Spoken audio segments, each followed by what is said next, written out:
자, 이제 핀셋 특강 시작하도록 하겠습니다. 자, 이 핀셋 특강은 제가 많이 이제 고민을 했습니다.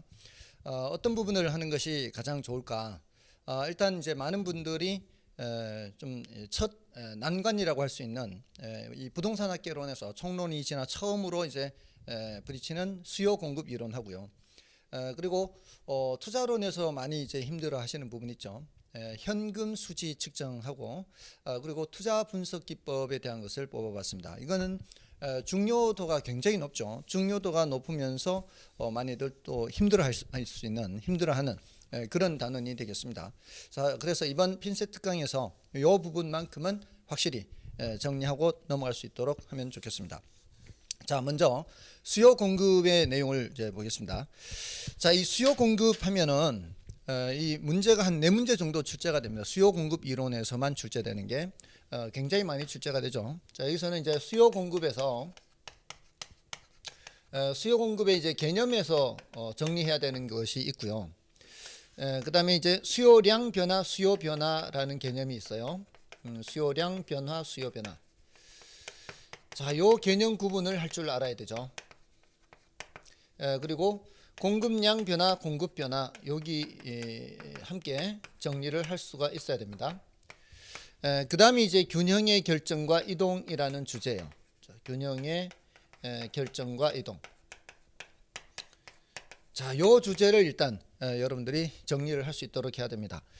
물론 이제 탄력성도 있는데 탄력성은 뭐 특강에서 다룰 수 있을 정도로 그렇게 뭐 여유 있는 정도는 아니니까요. 요 세 가지 정도를 이번 한 시간을 통해서 수요 공급 이론 한 시간입니다. 이 정리를 할 수 있도록 하면 좋겠습니다. 자, 일단은 우리 이제 수요 공급을 이제 측정을 해야 되잖아요. 우리가 수요 공급을 측정하는 이유는 수요량이 많으냐 공급량이 많으냐에 따라서 시장의 가격이 올라가느냐 내려가느냐 이거를 우리는 알고 싶은 거예요. 그러려면은 수요량이든 공급량이든 측정을 해야 될 거 아니에요. 그렇게 측정을 할 때 어떻게 측정하느냐 일단 개념을 먼저 정리를 하는 거죠. 그래서 수요라고 하는 것은 일정 기간 동안 구매하고자 하는 어떤 상품을 구매하고자 하는 욕구 이렇게 얘기를 하죠.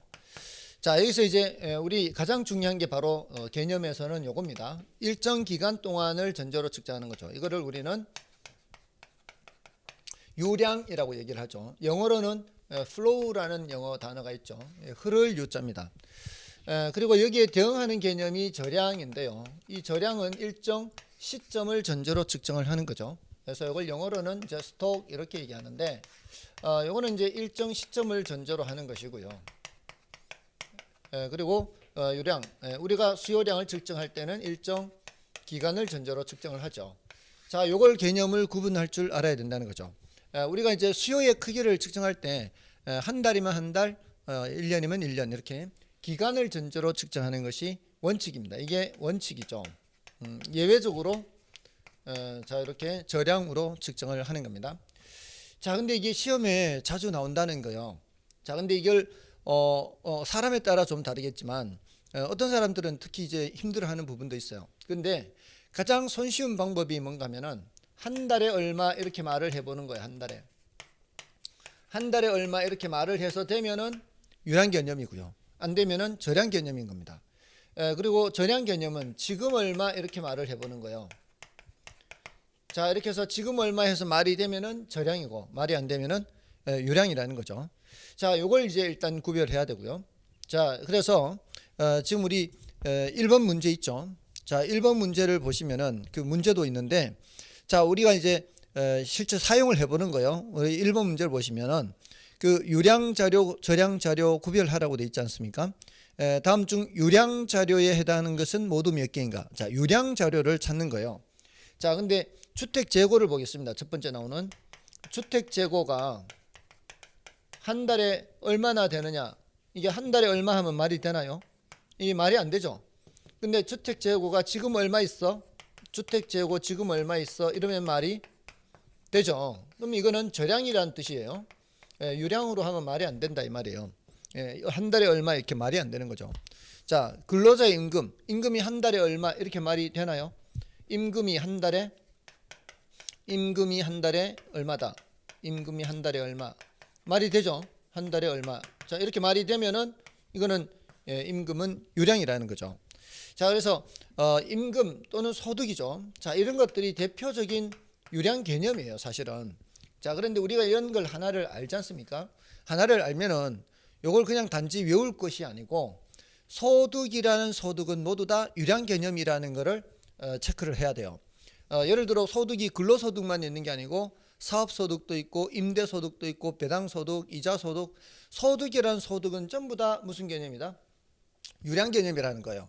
그러니까 혹시라도 뭐 이자소득, 소득자를 빼고 그냥 이자 또는 근로소득, 임대소득, 소득자를 빼고 임대료 이렇게 해도 전부 다 유량 개념이라는 거예요. 그러니까 우리는 어떤 하나를 알면은 그 하나에서 좀 더 파생돼서 모든 종류의 소득은 소득자가 붙어 있지 않더라도 다 이 소득이다.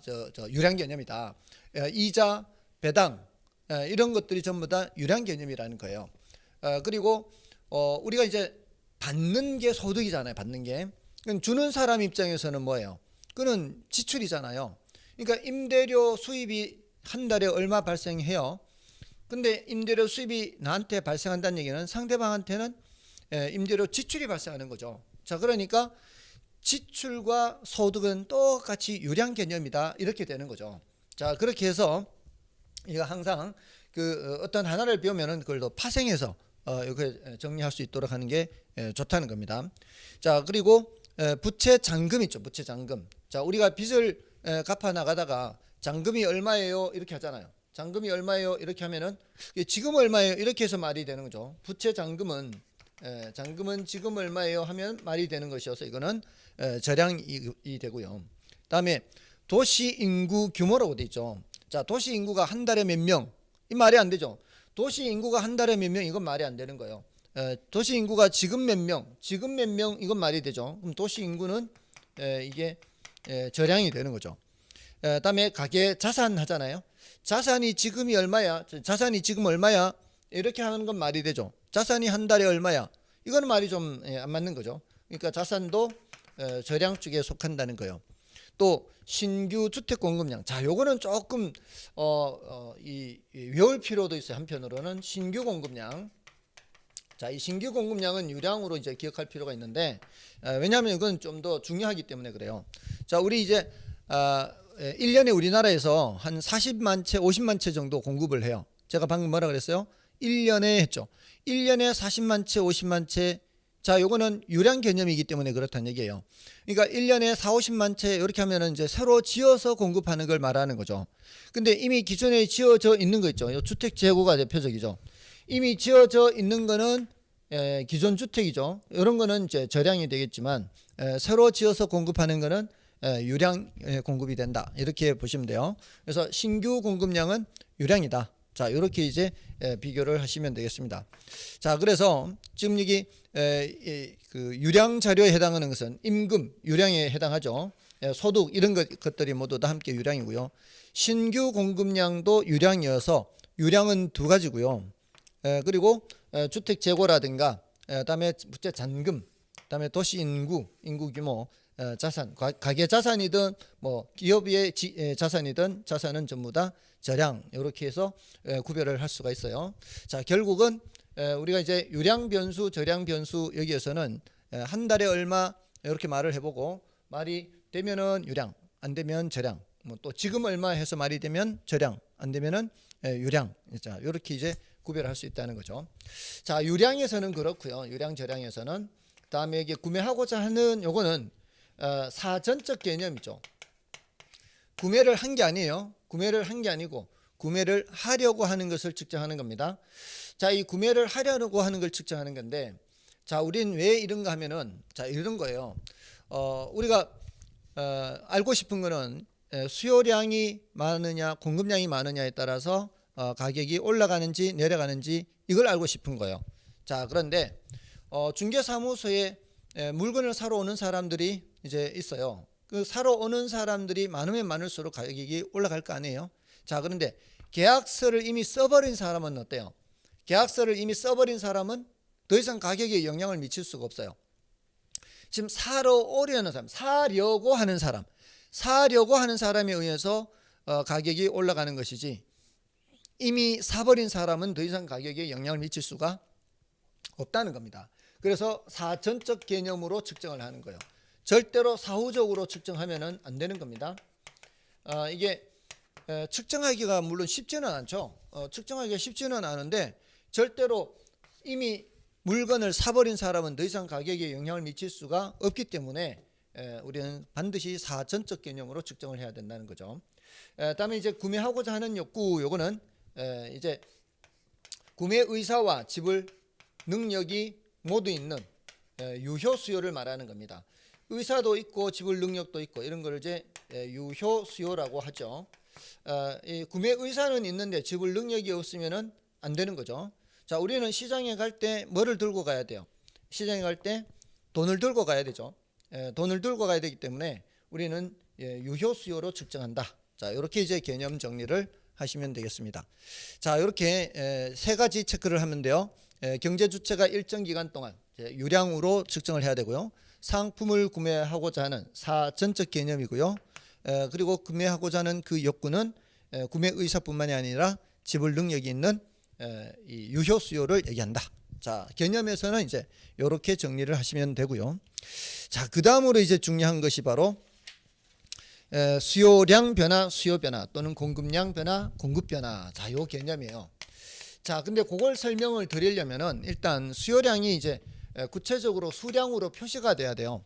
수요량이라는 거는 수요의 크기를 수량으로 표시한 거예요.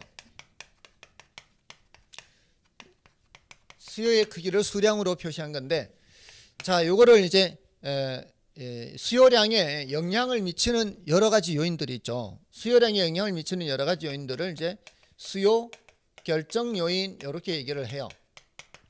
자, 이 수요 결정 요인은 수요의 크기에 영향을 미치는 이제 여러 가지 요인인데, 여기에 영향을 미치는 여러 가지 요인인데, 거기에 대표적인 것이 바로 가격입니다. 자, 가격이 가장 중요한 수요 결정 요인이고요. 그 다음에 소득이나 또는 관련재 가격이나 또는 가격에 대한 예상, 자, 이런 것들이 굉장히 많죠. 수요량에 영향을 미치는 것들이 굉장히 많습니다. 자, 그런데 우리가 이제 부동산 수요량이라고 얘기를 하지만 이 부동산은 뭐 우리가 일생을 살면서 뭐 몇 번 사고 몇 번밖에 사거나 팔지 않잖아요. 그래서 예를 들 때 제가 사과를 많이 예를 들어요. 사과를 예를 많이 드는데 이거를 나중에 부동산으로 바꿔도 전혀 관계가 없어요. 그래서 사과 수요량에 영향을 미치는 것 하면은 여기가 이제 사과면 여기가 사과 가격이 이제 그 재화의 가격이 있고요. 다음에 소득도 영향 미치고 여러 가지가 있죠. 만약에 여기가 아파트 가격이 아파트 수요량이잖아요. 만약에 여기 아파트 수요량 이렇게 되면 여기가 아파트 가격 이렇게 바꾸면 돼요. 나중에 바꾸면 되니까 일단은 지금은 사과를 예를 들어서 설명을 드린다 이 말씀이에요. 자, 이렇게 여러 가지 것들이 많은데, 자, 이 많은 것들을 우리는 이제 그래프로 표시하려고 하는 거예요. 자, 그래프로 표시할 때는 축이 두 개란 말이에요. 이렇게 그래프로 표시할 때는 축이 두 개인데, 하나는 반드시 수량을 표시를 하고요. 자, 요 수량은 공급량을 나타낼 때는 공급량이 되는 거고, 수요 수량을 나타낼 때는 수요량이 되는 거예요. 공급 수량을 나타낼 때는 공급량이 되는 거고요. 자, 여기가 이제 축이 하나가 남아 있죠. 자, 근데 이 수요량에 영향을 미치는 요인들은 굉장히 많은데 그 많은 것들을 요 한 자리에 다 표시할 수가 없어요.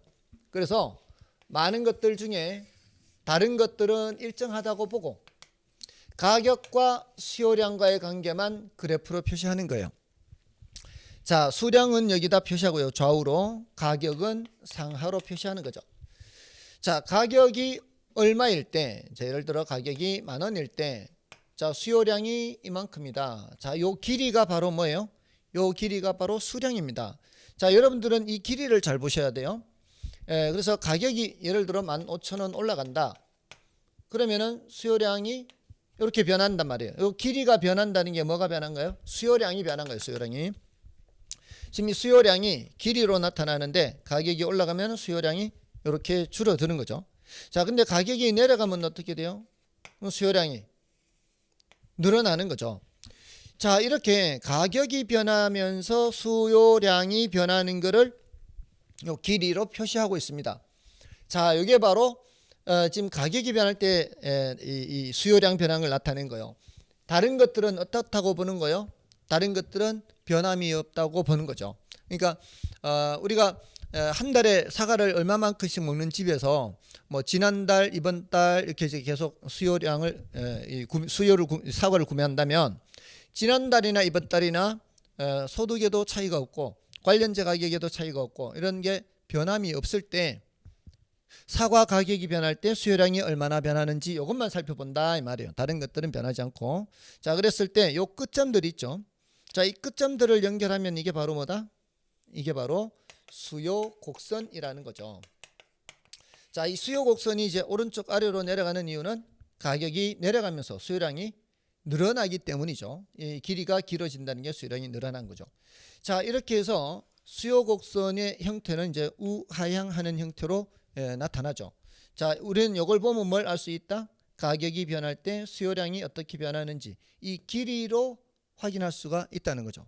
자, 그런데 가격이 변할 때 수요량이 변하는 것만 있는 게 아니고 다른 요인이 변할 때도 수요량은 변하죠. 자, 그거를 이제 여기다가 표시하고 싶은 거예요. 자, 제가 지금 이렇게 말씀을 드리는 것은 바로 두 번째 주제인 수요량 변화와 수요 변화를 구분하기 위한 거예요.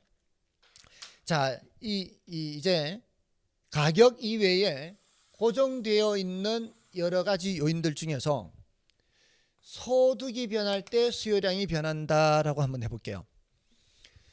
자, 이제 지난번하고 가격은 똑같아요. 지난번하고 가격은 똑같은데 지난달이나 이번 달이나 가격은 똑같은데 이건 변함이 없는데 뭐가 변한 거예요? 소득이 변한 거예요. 자, 소득이 지난번보다 늘었어요. 자, 근데 지난번에 가격이 10,000원이었다라고 해볼게요. 지난번에 가격이 10,000원이었는데 지금도 가격이 10,000원이에요. 자, 그러면은 똑같은 10,000원인데 소득이 늘었다면은 수요량이 늘어나겠죠. 그 수요량이 늘어나는 것을 길이로 표시하는 길이로. 자, 요 길이가 요거는 소득이 늘어나기 전에 10,000원일 때 이만큼 수요량이란 말이에요.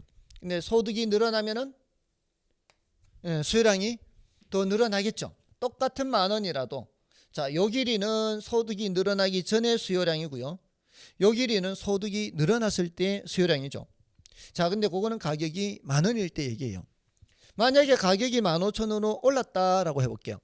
가격이 15,000원 올랐을 때 요 수요량은 어떤 수요량이에요? 소득이 늘어나기 전이라면 요 수요량이겠죠. 근데 소득이 늘어난다면은 요거보다는 수요량이 더 늘어나겠죠.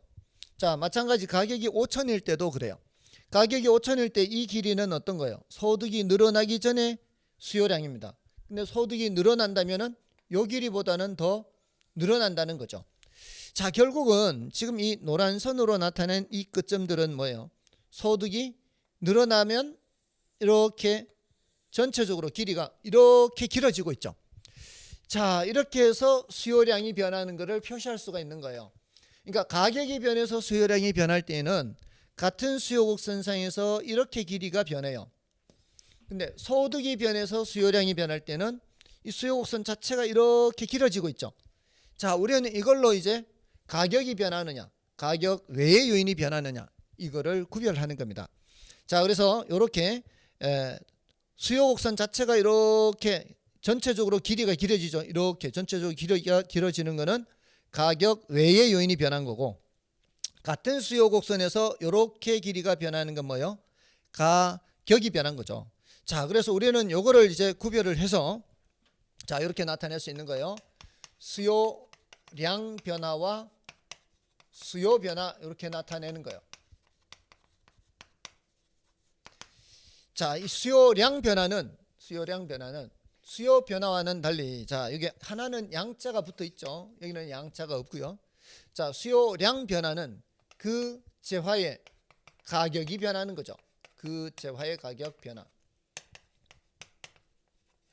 자 근데 수요 변화는 그 재화의 가격 외의 요인입니다. 자 그 재화 가격 외의 요인 중에 제가 소득을 예를 들었는데, 관련재 가격이나 가격 예상이나 여기 뭐 인구, 가계로 보면은 식구가 될 수도 있고요, 가족수 등등등 여러 가지가 있을 수가 있죠. 그 여러 가지 모든 것들은 가격 외의 요인이죠.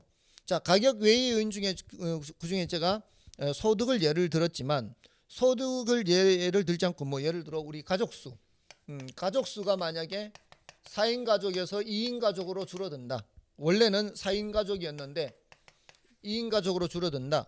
이럴 때도 이제 여기에 표시를 한다면 이렇게 그리는 거죠. 자, 이 흰 수요 곡선이 4인 가족일 때 수요 곡선이다.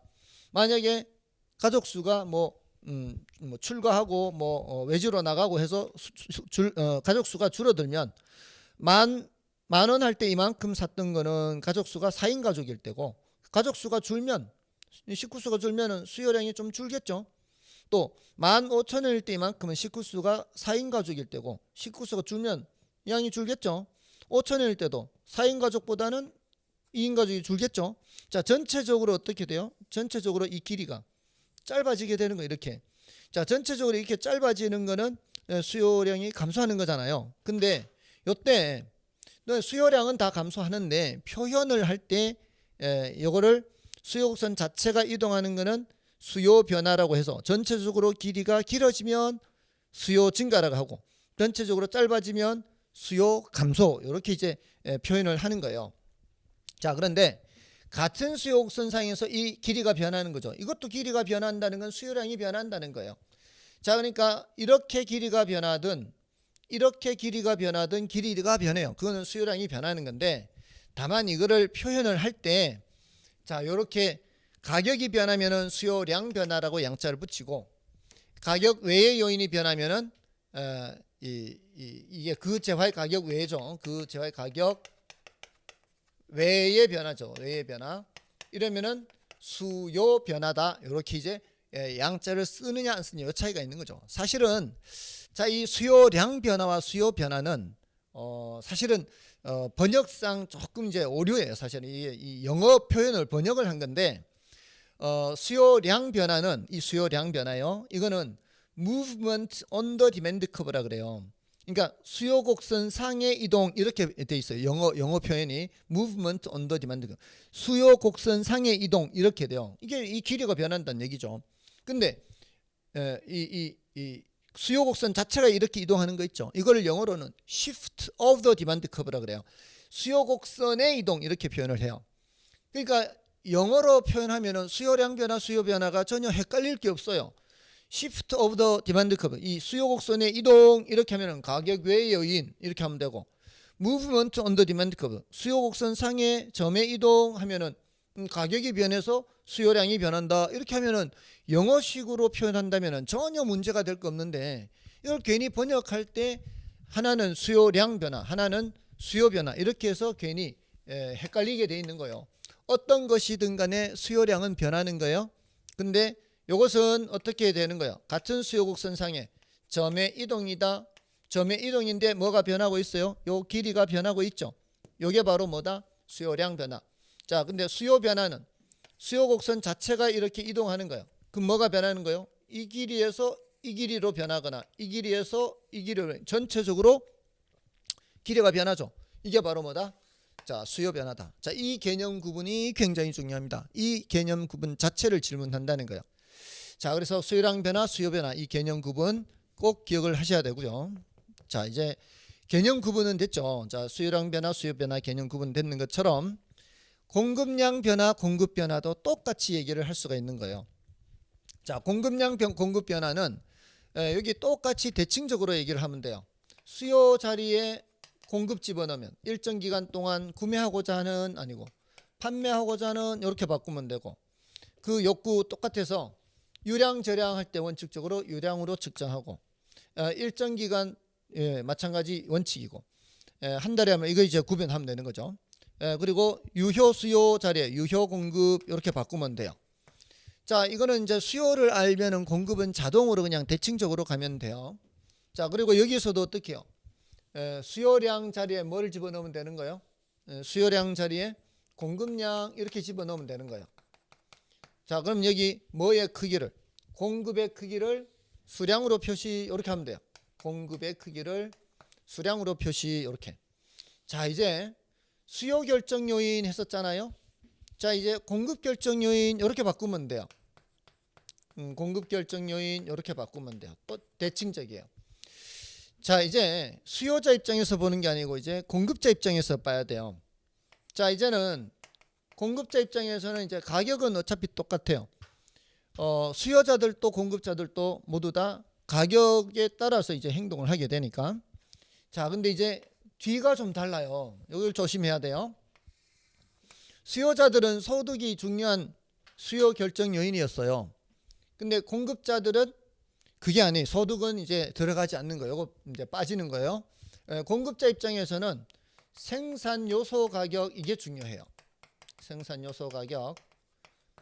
그리고 공급자 입장에서는 생산 기술 수준 이런 게 중요해요. 자, 요 앞에 있는 두 개는 별로 중요하지 않아요. 수요에서는 중요해도 공급에서는 별로 중요하지 않아요. 자, 근데 뒤에 가격 예상 이런 것들은 이제 어차피 공급이나 수요나 똑같아요. 자, 등등등 이제 가서 비교적 공급 결정 요인은 한정돼 있어요. 수요 결정 요인은 굉장히 많은데 공급 결정 요인들은 이렇게 한정돼 있어서 한정된 공급 결정 요인들 가지고 이제 얘기를 하면 돼요. 자, 여기서도 이제 마찬가지. 가격이 변할 때 공급량이 변할 수도 있고 가격 외의 요인이 변할 때 공급량이 변할 수도 있죠. 자, 요거를 이제 그림으로 나타내 볼게요. 자, 이제 공급자들 입장에서는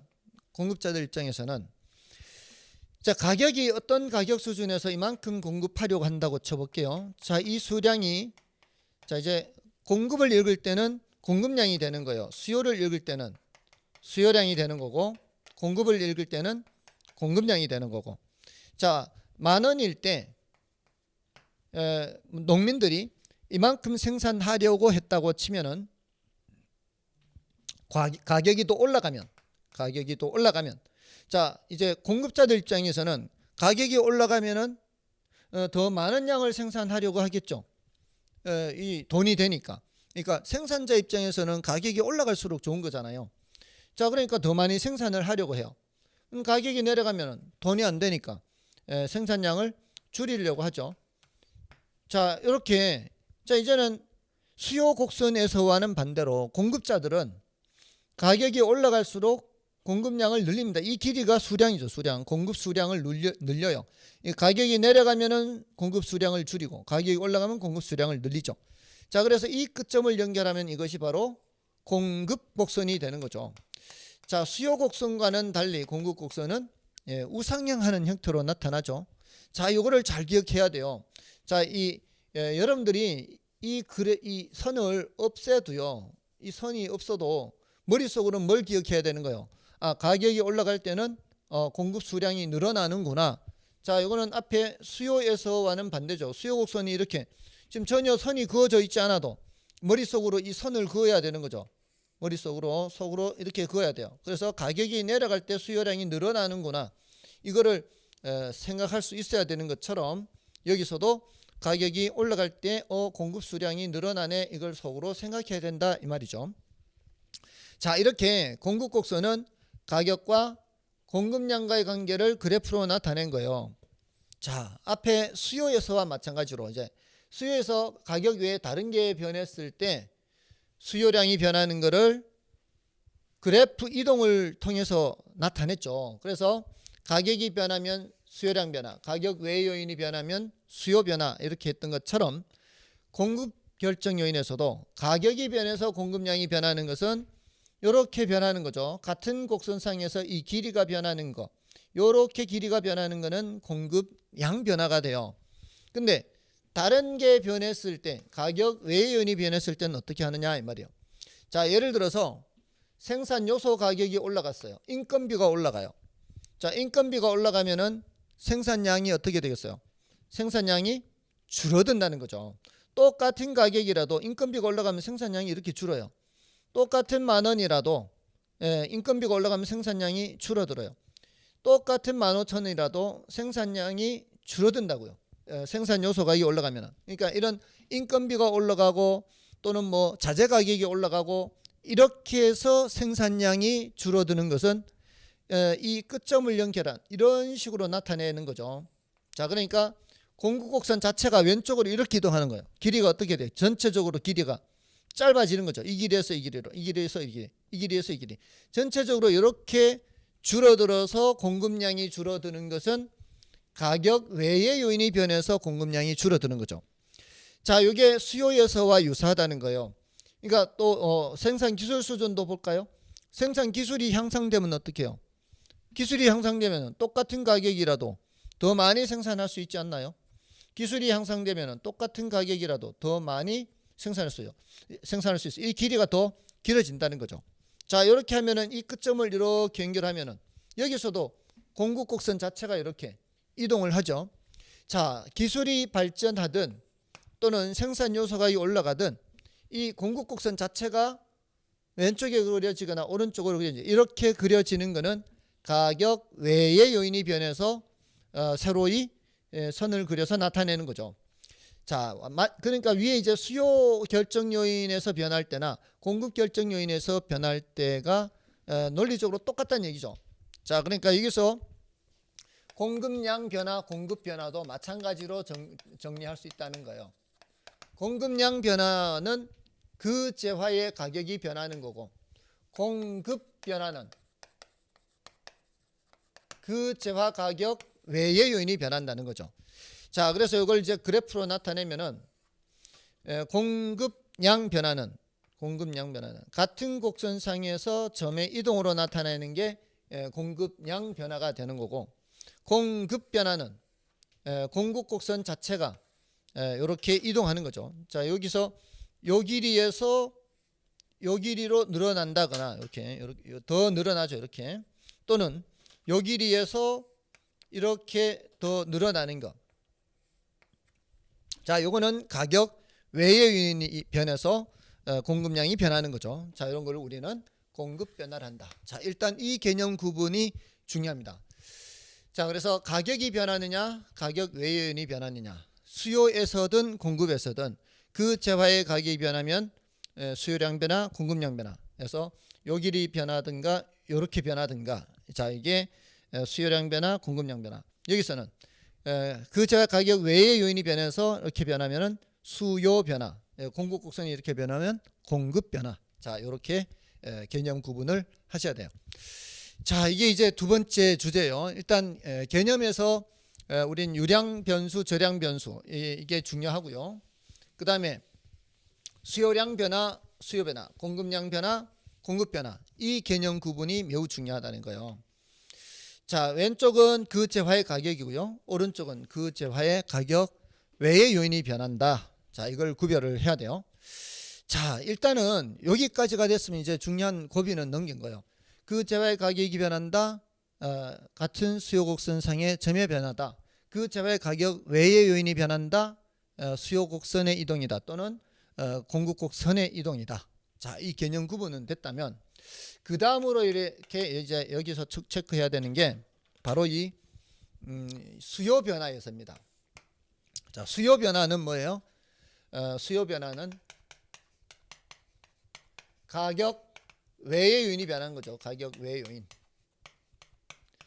자, 가격 외의 요인이 변하는 것이고요. 그리고 선의 이동이죠. 선의 이동. 수요 곡선이 이동하는 거예요. 선의 이동. 자, 근데 이게 오른쪽으로 이동하느냐 왼쪽으로 이동하느냐 이거를 구별을 해야 돼요. 여기서 자, 예를 들어서 이제 소득의 경우를 볼게요. 소득의 경우. 자, 소득이 증가하면 어떻게 돼요? 소득이 증가하면 자, 소득은 가격 외의 요인이죠. 소득은 가격 외의 요인이에요. 소득이 증가하면 수요가 증가하는 게 보통이죠. 자, 그러면은 그때는 수요 곡선을 어느 쪽으로 이동시키면 돼요? 수요 곡선을 오른쪽으로 이동시키면 돼요. 수요가 증가하니까. 가격 외의 요인이 변해서 수요가 증가하면 이렇게 수요 곡선을 이동시키면 되죠. 자, 그런데 문제가 있어요. 자, 소득이 증가할 때 항상 수요가 증가하는 게 아니고요. 수요가 감소하는 재화가 있어요. 자, 이럴 때는 어느 쪽에 그려야 될까요? 자, 그럴 때는 왼쪽에 그려야 돼요. 자, 이게 똑같이 소득이 증가해도 어떤 경우에는 수요가 증가하고 어떤 경우에는 수요가 감소하죠. 자, 이렇게 위와 같이 이런 재화를 우리는 정상재라고 부르죠. 정상재. 자, 이런 재화를 우리는 열등재라고 부르죠. 자, 그래서 요거를 구별할 줄 알아야 돼요. 정상재의 경우에는 소득이 증가할 때 수요가 증가해서 수요 곡선을 오른쪽으로 나타내지만, 열등재의 경우에는 소득이 증가할 때 수요가 감소해서 수요 곡선을 왼쪽으로 그린다는 사실이에요. 자, 요거를 이제 조심해야 되고요. 그 다음으로는 자, 관련재 가격 변화요. 자, 관련재 가격에서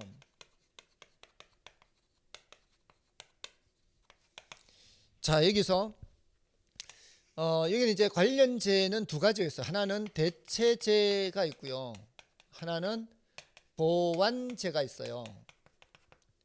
자, 대체재는 예를 들어 사과와 배 또는 뭐 사과와 귤 뭐 이런 식으로 대체 관계 있는 걸 말해요. 사과, 배 또는 귤 이런 것들. 자, 어느 한 재화를 구매하면은 다른 재화를 구매하지 않는 관계 있죠. 자, 이런 경우에는 대체 관계 있다라고 얘기합니다. 근데 보완재의 경우에는 예를 들어 뭐 커피와 설탕 또는 뭐 샤프와 샤프 연필 또는 뭐 프린터기와 잉크 뭐 이런 보완 관계 있는 것들이 있거든요. 근데 이게 둘 다 중요하다기보다는 우리한테는 훨씬 중요한 게 대체재. 그래서 이렇게 상반된 것이 이렇게 나올 때는 어떤 하나를 집중적으로 정리하고요. 다른 하나는 반대로 기억하는 게 좋습니다. 그래서 그리고 또 이유가요. 우리는 이제 대체재는 굉장히 관찰이 많이 됩니다. 대체 관계 있는 재화는 굉장히 많이 관찰이 되는데 보완 관계 있는 경우에는 별로 없는 경우도 많아요. 그러니까 지금 사과도 마찬가지죠. 사과에 대체 관계 있는 거는 사과와 배, 사과, 귤 이게 대체 관계 있는 거는 많은데 사과에 보완재는 별로 없죠. 자, 그러니까 이럴 때는 우리가 하는 방법이 대체재에 대해서 확실하게 기억하는 겁니다. 그래서 대체재만 따로 이제 보는 거죠. 대체재만. 그러면 이제 혹시 그럼 보완재 나오면 어떻게 해요? 보완재 나오면 대체재에서 공부한 것과 반대로 해석하면 돼요. 자, 그래서 대체재 가격이 올라가면 이 말이에요. 대체재 가격이 올라가면. 자, 대체재 가격이 올라가면 지금 여기 뭐예요? 이 사과 시장을 보는 상황에서는 귤 가격이 올라가면 이렇게 해도 돼요. 귤 가격이 올라가면 사람들이 귤을 더 먹어요, 덜 먹어요? 싼 귤을 더 먹겠죠. 귤 수요량이 늘어나겠죠. 자, 귤 수요량이 늘어나는데 우리는 이걸 알고 싶은 게 아니고 우리는 뭐를 알고 싶은 거예요? 사과 수요량이 어떻게 되는지 알고 싶은 거예요. 사과 수요. 자, 그러니까 내가 살펴보는 대상 재화 수요. 자, 대체재 가격이 올라가면 내가 살펴보는 재화 수요는 어떻게 되느냐? 귤 수요량이 줄죠. 이거 잘못했죠. 귤 수요량이 줄죠. 귤 가격이 올라가면 이제 귤 수요량이 줄면서 사과 수요가 늘어나게 됩니다. 자, 그러니까 우리는 이 중간에 거를 알고 싶은 게 아니에요. 귤 가격이 올라갈 때 귤 수요량은 당연히 줄어들어요. 근데 우리가 알고 싶은 거는 사과 수요가 어떻게 되는지를 알고 싶은 거예요. 자, 그래서 대체재 가격이 올라가면은 내가 살펴보는 대상자 수요가 증가하죠. 자, 이럴 때는 그래프를 어떻게 그리면 될까요? 수요가 증가하니까 수요 곡선을 오른쪽으로 그린다는 거죠. 자, 이렇게 표시할 수 있다는 거예요. 자, 우리는 대체재 가격에 대해서 확실하게 정리해 두잖아요. 그러면은 설령 우리 사과 보완제 없거든요. 사과 보완제 없는데 사과 보완제 가격이 올라간다 이렇게 문제가 나와도요. 요 위에 걸 확실하게 알고 있잖아요. 그러면은 이 결과가 상반된다는 걸 알 수 있단 말이에요. 그러니까 보완제 가격이 올라갔을 때와 대체재 가격이 올라갔을 때는 결과가 달라진다는 거죠. 여기가 대상재와 수요가 감소한다는 거죠. 자, 이렇게 반대로 그냥 기억하는 게 훨씬 더 우리는 속편하다는 거예요. 그래서 그래프를 그릴 때는 수요 곡선을 왼쪽에 그리면 된다는 거예요. 자, 그러니까 대체제 가격, 보완제 가격이 이렇게 나올 때 우리는 뭐를 확실하게 하는 게 더 좋다.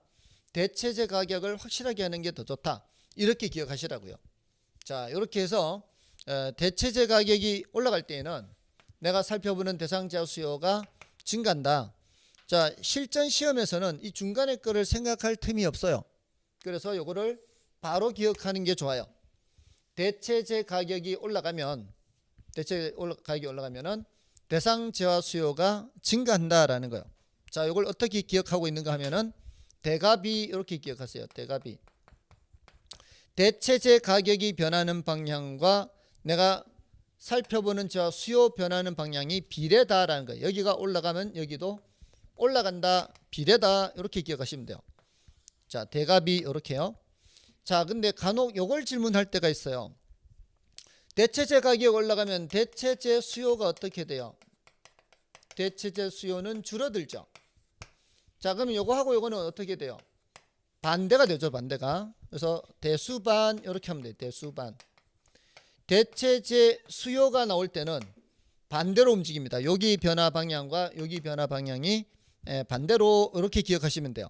근데 훨씬 더 중요한 거는 요놈이에요. 우리 시험에는 대값이가 엄청 자주 많이 나와요. 요거 이제 자주 나오니까 요걸 조심해야 되고요. 간혹 대수반이 나오면은 대체제 수요 변화 방향, 대체제 수요 변화 방향과 내가 살펴보는 재화 수요 변화 방향은 반비례다, 이렇게 기억하시면 돼요. 그래서 대값이 대수반 이렇게 기억하면은 자, 요 부분에서는 틀릴 만한 게 별로 없어요. 그래서 조금 전에 소득이 변할 때 소득이 증가할 때 수요가 증가하는 재화는 정상재 같은 방향으로 움직이죠. 정상재는 이렇게 같은 방향으로 움직이는데 열등재는 이게 반대 방향으로 움직이죠. 자, 여기서도 더 중요한 거는 정상재인 경우가 더 중요해요. 정상재인 경우가 더 중요해서 결국은 소득 변화에서든 관련재 가격 변화에서든 비례 같은 방향으로 움직이는 게 훨씬 더 중요하다. 자, 이렇게 이제 정리를 하시면 됩니다. 자, 그러면은 이제 다른 거는 그렇게 크게 뭐 어려울 거는 없어요. 자, 어려울 거는 없고, 자, 그래서 정리를 하자면 일단 여러분들이 이 개념에서는 유량 변수, 저량 변수 이걸 반드시 정리를 해야 되고요. 다음에 이제 수요량 변화, 수요 변화 또는 공급량 변화, 공급 변화 개념 구분을 해야 돼요. 여기는 그 재화의 가격이 변하는 거고, 오른쪽에는 그 재화의 가격 외의 요인이 변하는 거고. 자, 그 중에서도 특히 뭐예요? 그 재화의 가격 외의 요인 변화에서도 수요 변화에서는 소득이 변할 때와 관련재 가격 변할 때 특히 조심해야 된다. 소득이 변할 때 정상재가 있고 열등재가 있는데, 정상재의 경우에는 소득이 변하는 방향과 수요 변화 방향이 같은 방향이고, 열등재의 경우에는 소득이 변하는 방향과 수요가 변하는 방향이 반대다. 우리는 같은 방향으로 움직이는 게 더 중요하다. 다음에 관련재 가격에서도 대체재 가격이 변할 수가 있고 보완재 가격이 변할 수가 있는데 뭐가 더 중요하다? 대체재 가격 변하는 게 훨씬 더 중요하다. 그래서 대체재 가격이 올라갈 때는 내가 살펴보는 재화 수요가 증가한다. 같은 방향으로 움직인다. 이게 더 중요하다. 보완재 가격은 움직이는 방향이 반대가 되는 거죠. 자, 그래서 우리는 같은 방향으로 움직이는 요거를 이제 정리를 하시면 됩니다. 대체재 가격이 올라갈 때는 내가 살펴보는 재화 수요가 증가한다. 대가비 기억하시면 돼요. 대가비. 자, 요것을 알면 이제 그 다음은 균형의 결정과 이동이라는 요 주제입니다. 자, 이 균형의 결정과 이동이라는 주제는 결국은 위에 거를 알아야 되는 거예요. 수요량 변화, 공급량 변화, 수요 변화, 공급 변화를 알아야 균형의 결정과 이동을 알 수 있다는 거죠. 자, 그래서 지금 이 균형이라고 하는 거 있죠. 균형. 균형이라고 하는 거는 시장에서 균형이라는 거는 이제 사려는 양과 팔려는 양이 똑같다는 거예요. 그러니까 수요량과 공급량이 똑같은 것을 말하는 거죠. 자, 그것을 이제 그래프로 표시하면 이렇게 돼요. 자, 시장에 수요 곡선, 이제 공급 곡선을 이렇게 표시를 하면은, 자, 시장이 지금 어떤 상황인가 하면은, 만약에 공급하고자 하는 양, 자, 요거 공급 곡선, 요거 공급량이에요. 이 길이가, 요 길이가 수요량입니다. 자, 그러니까 여러분들이 이걸 함께 나타냈을 때 이거를 잘 읽어야 돼요. 자, 이게 좌우로 나타내는 게 수량이잖아요. 상하로 나타내는 게 가격이잖아요. 자, 여기서 이게 수요 곡선이죠. 이게 공급 곡선이죠. 수요 곡선과 만나는 요 길이가 수요량이고, 공급 곡선과 만나는 요 길이가 공급량이에요. 자, 시장에 지금 어떤 상황이에요? 공급량이 더 많은 상황이죠. 자, 우리는 요거를 초과 공급이라 그래요. 초과 공급.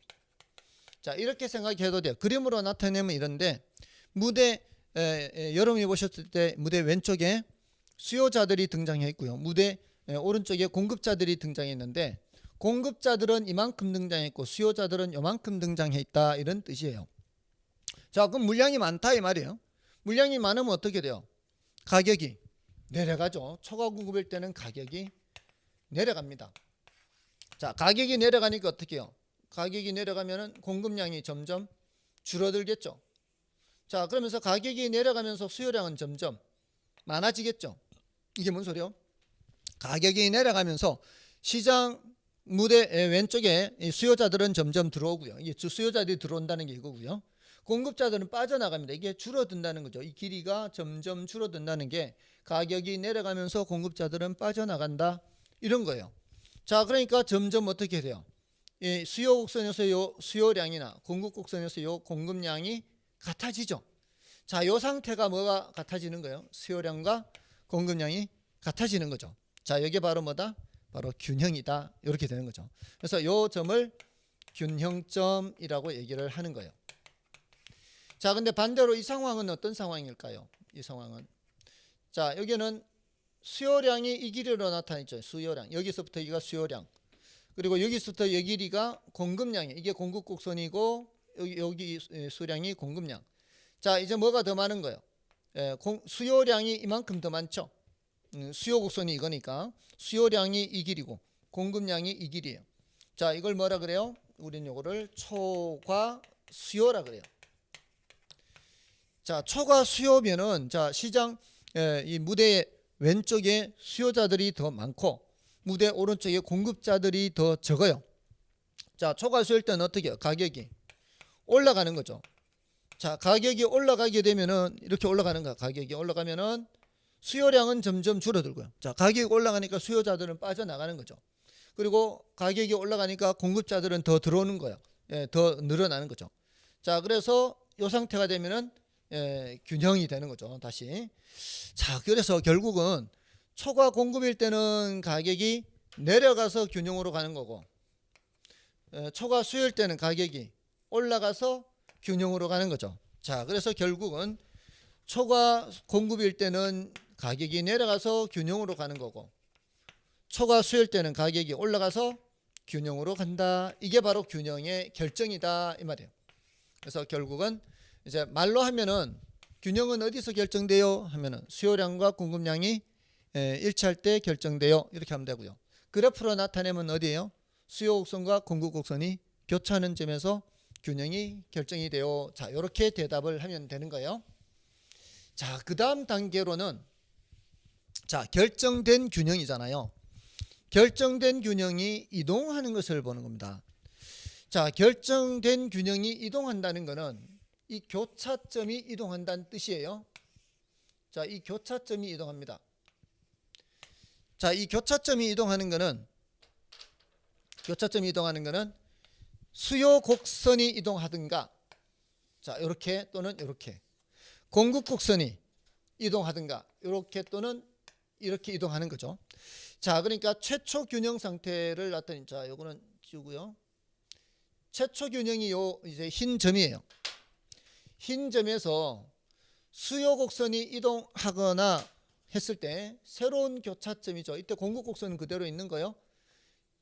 자, 새로운 교차점이 이렇게 생기는 게 균형의 이동이다, 이 말이에요. 또는 공급 곡선이 이렇게 이동했을 때 새로운 교차점이 생기는 게, 이게 바로 뭐다? 균형의 이동이다, 이 말이에요.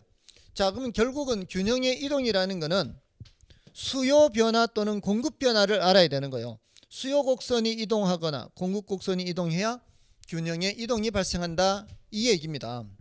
자, 그래서 자, 요거는 앞에서 공부한 수요 변화, 공급 변화, 이거를 이제 알아야 되는데, 자, 우리 교재에서 보시면은 자, 수요량 변화, 공급량 변화, 그리고 수요 변화, 공급 변화의 그 내용을 보세요. 자, 내용을 보시면은 표의 괄호 1번을 보세요. 괄호 1번. 괄호 1번을 보시면 표에 수요량 변화, 수요 변화가 있잖아요. 수요량 변화는 당해 재화 가격 변화에 따르는 수요량 변화고, 수요 변화는 당해 재화 가격 이외의 요인의 변화에 따른 수요량 변화죠.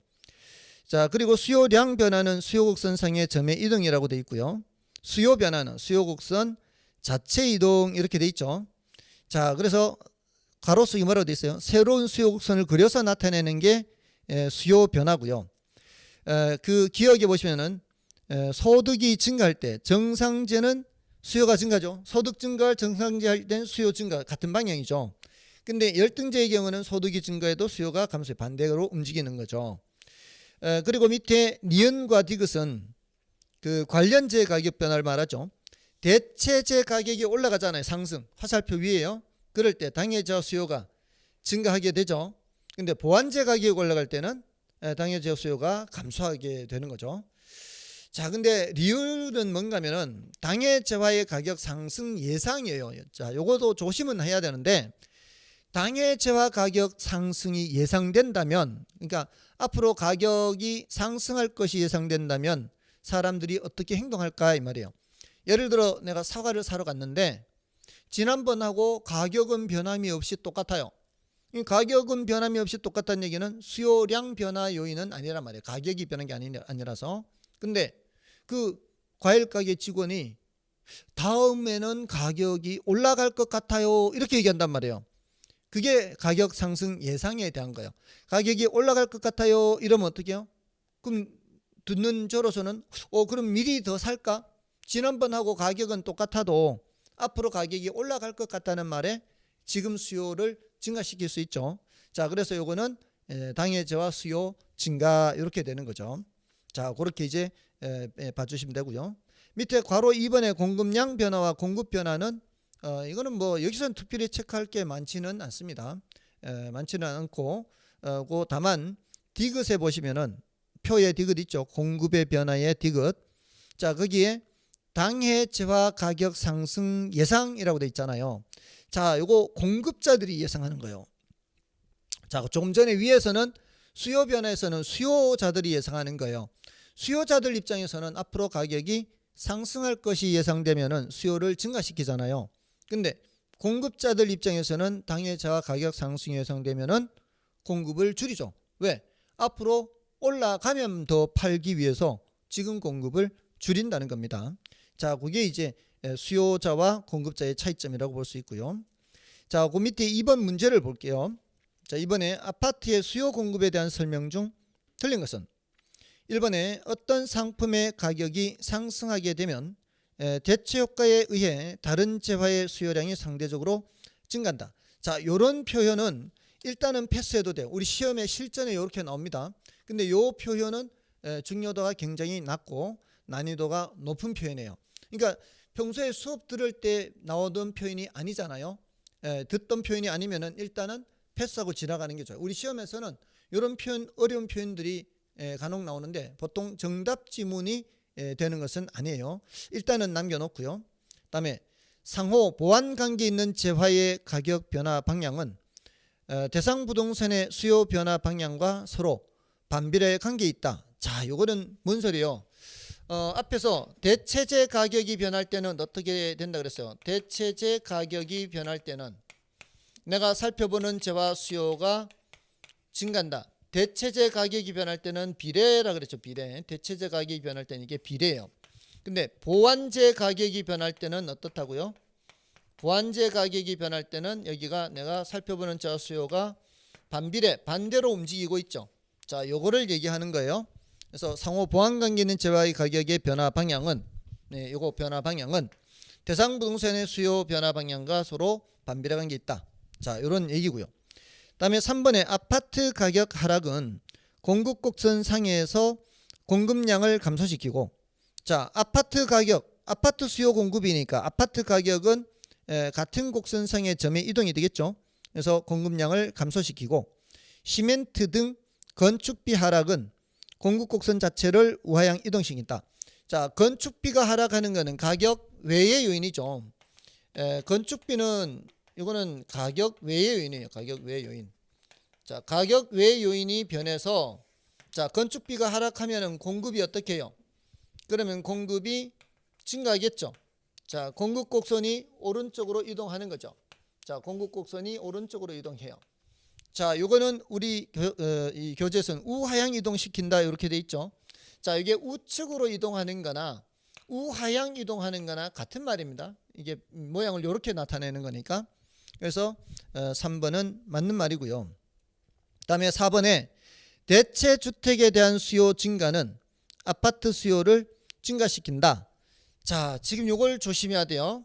자, 여기서 대체재 가격이 올라갈 때에는 수요가 증가하는 거죠.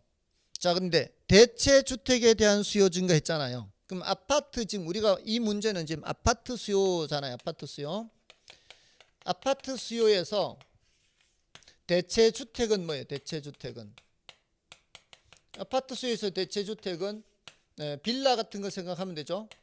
자, 대체 주택 수요 증가죠. 빌라 수요가 증가하면 이걸 묻는 거예요. 빌라 수요가 증가하면은 아파트 수요는 어떻게 되겠어요? 아파트 수요는 줄어들겠죠. 사람들이 빌라 수요를 늘리면서 아파트 수요는 줄어들어요. 근데 여기서는 아파트 수요를 증가시킨다라고 돼 있죠. 자, 그래서 요거는 틀린 표현이 되는 거죠. 그래서 정답은 4번이 되고요. 다음에 그 어떤 재화가 열등재라면 소득의 증가는 그 재화의 수요를 증가시킨다. 자, 요거는 앞에서 정상재, 열등재 할 때 열등재는 변화 방향이 반대라 그랬죠. 그래서 재화가 열등재라면 소득이 증가하면 수요가 감소한다. 자, 이렇게 되겠죠. 그래서 4번이 정답이 되겠습니다. 자, 다음에 이제 균형의 결정과 이동 있는데, 자, 요 균형의 결정과 이동은 자, 요 주제죠. 자, 이동 요거는 교재에서 체크하는 거는 좀 쉬고 시간을 달리해서 말씀을 드리겠습니다. 좀 쉬겠습니다. 자, 이제 균형 가격의 결정과 이동 그 주제를 좀 보겠습니다. 자, 앞에서 균형의 결정은 이미 봤어요. 균형의 결정은 이미 봤고요. 이걸 이제 이동하는 거죠. 균형의 이동. 균형이 결정된 것은 어디죠? 수요량과 공급량이 똑같은 점. 자, 요 점이죠. 자, 여기서 균형이 결정이 됩니다. 여기서 이 가격을 균형 가격이라 하고요. 자, 여기서 요 거래량을 균형 거래량 그래요. 자, 요 점을 균형점이라고 하죠. 자, 결정된 균형이 이동을 한다는 것은 여기 이제 수요 변화 또는 공급 변화가 나타나는 거예요. 자, 이게 뭐예요? 수요 곡선의 이동이죠. 수요 곡선의 이동. Shift of the demand curve예요. 이거는 Shift of the supply curve. 예, 공급 곡선의 이동입니다.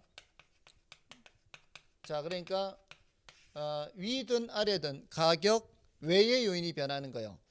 자, 요것들은 전부 다 뭐라고요? 가격 외의 요인이 변하는 거예요. 자, 그러니까 수요에서는 수요 변화에는 어떤 것들이 있어요? 수요 변화에는 소득이 변할 수도 있고요. 관련재 가격이 변할 수도 있고요. 가격에 대한 예상 이런 것들이 나올 수가 있겠죠. 그다음에 공급 변화에는 뭐가 나올 수가 있을까요? 여기는 이 생산 기술 수준이 변하거나 생산 요소 가격이 변하거나 이런 것들이 변하는 거죠. 자, 이런 것들이 변하면은 이제 공급 곡선이 이동하거나 수요 곡선이 이동하게 되는 거예요. 물론 여기도 가격 예상이 변하는 것도 가능합니다.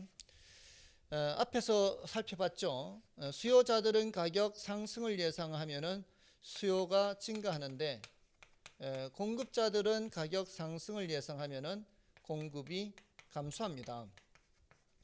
자, 이렇게 이제 서로 상반된 결과가 나올 수가 있죠. 자, 아무튼 자, 이 수요 곡선이 이동하든 공급 곡선이 이동하면은 이제 뭐가 이동한다? 균형이 이동하는 거죠. 자, 그 가지수가 자, 일단 수요가 변하는 걸 먼저 볼까요? 수요가 먼저 변하면 자, 수요가 증가하는 경우입니다.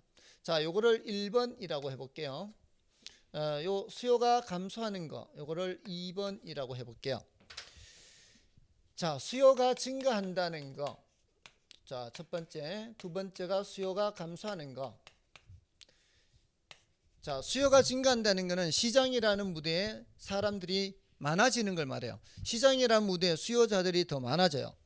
자, 그랬을 때 균형 거래량과 균형 가격이 어떻게 되는지 보는 거죠. 자, 수요가 증가다. 시장이라는 무대에 수요자들이 많아지면은 거래량이 어떻게 되겠어요? 시장이 더 북적북적거려지면은 거래량은 많아지겠죠. 그러면서 수요가 늘어나면 가격은 올라가게 되겠죠. 자, 이게 수요가 증가할 때 원래 상태보다는 이렇게 가격은 올라가고 가격은 상하로 보는 거죠. 원래보다 가격이 올라갔고요. 균형 거래량은 수량은 더 늘어났죠. 여기서 이렇게 오른쪽으로 한 건 늘어나는 거죠. 자, 그거를 이렇게 표현하고 있는 겁니다. 그림으로 나타내면은 가격은 올라가고 거래량은 증가하는데 이렇게 균형 거래량 증가 가격 상승 이렇게 나타낸 거고요. 자, 수요가 감소하는 거는 시장이라는 무대에서 사람들이 빠져나가는 거예요. 시장이라는 무대에서 빠져나가면 거래량은 줄어들겠죠. 그러면서 가격은 내려가죠. 자, 요게 이제 1번, 2번이에요. 자, 근데 3번, 4번 해서 자, 요게 공급이 증가하는 경우라고 볼까요? 자, 이게 공급이 감소하는 거예요. 4번. 자, 공급 곡선이 오른쪽으로 이동했습니다. 오른쪽으로 이동했는데 수요 곡선이 그대로 있는 상황에서 이렇게 이동하면은 요 점이 공급 증가의 균형점이 되고요. 자, 여기서 공급 곡선이 왼쪽으로 이동하면은 수요 곡선이 그대로 있는데 이렇게 이동하면은 요 점이 공급 감소가 되는 거죠. 자, 그래서 요거를 자, 반드시 이렇게 그림을 안 그려도 사실 관계는 없어요. 우리가 머릿속으로 생각해도 충분히 생각을 할 수가 있습니다. 이렇게 공급이 증가한다 이렇게 생각하십시오. 시장이라는 무대 이제 공급자들이 더 많아진다 이렇게 생각하면 돼요. 공급자들이 많아지면은 시장이 더 북적북적거려지죠. 북적북적거려지면 거래량은 또 많아진다는 거예요. 그러면서 공급이 증가하면 물량이 더 많아질 거 아니에요. 물량이 많아지면 가격은 내려가는 거죠. 자, 다음에 4번은 공급이 감소하는 거예요. 공급이 감소하면은 사람들이 빠져나가는 거예요. 사람들이 빠져나가면은 거래량은 줄어드는 거죠.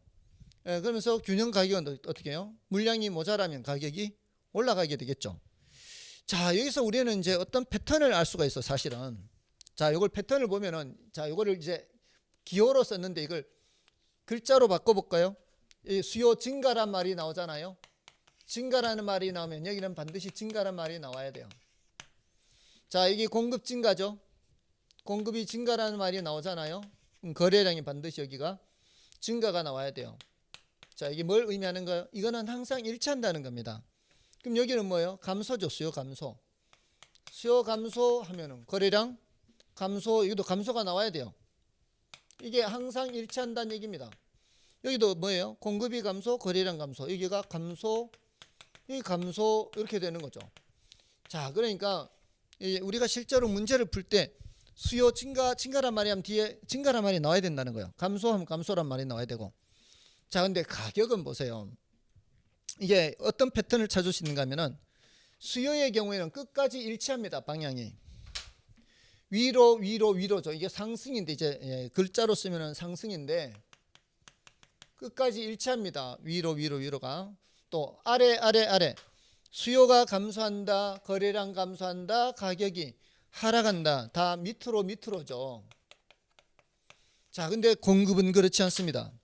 공급이 증가하면 거래량은 증가인데 가격은 아래로 밑으로. 이건 위로인데 또 공급이 감소할 때도 거래량이 감소하는데 가격은 상승하는 거죠.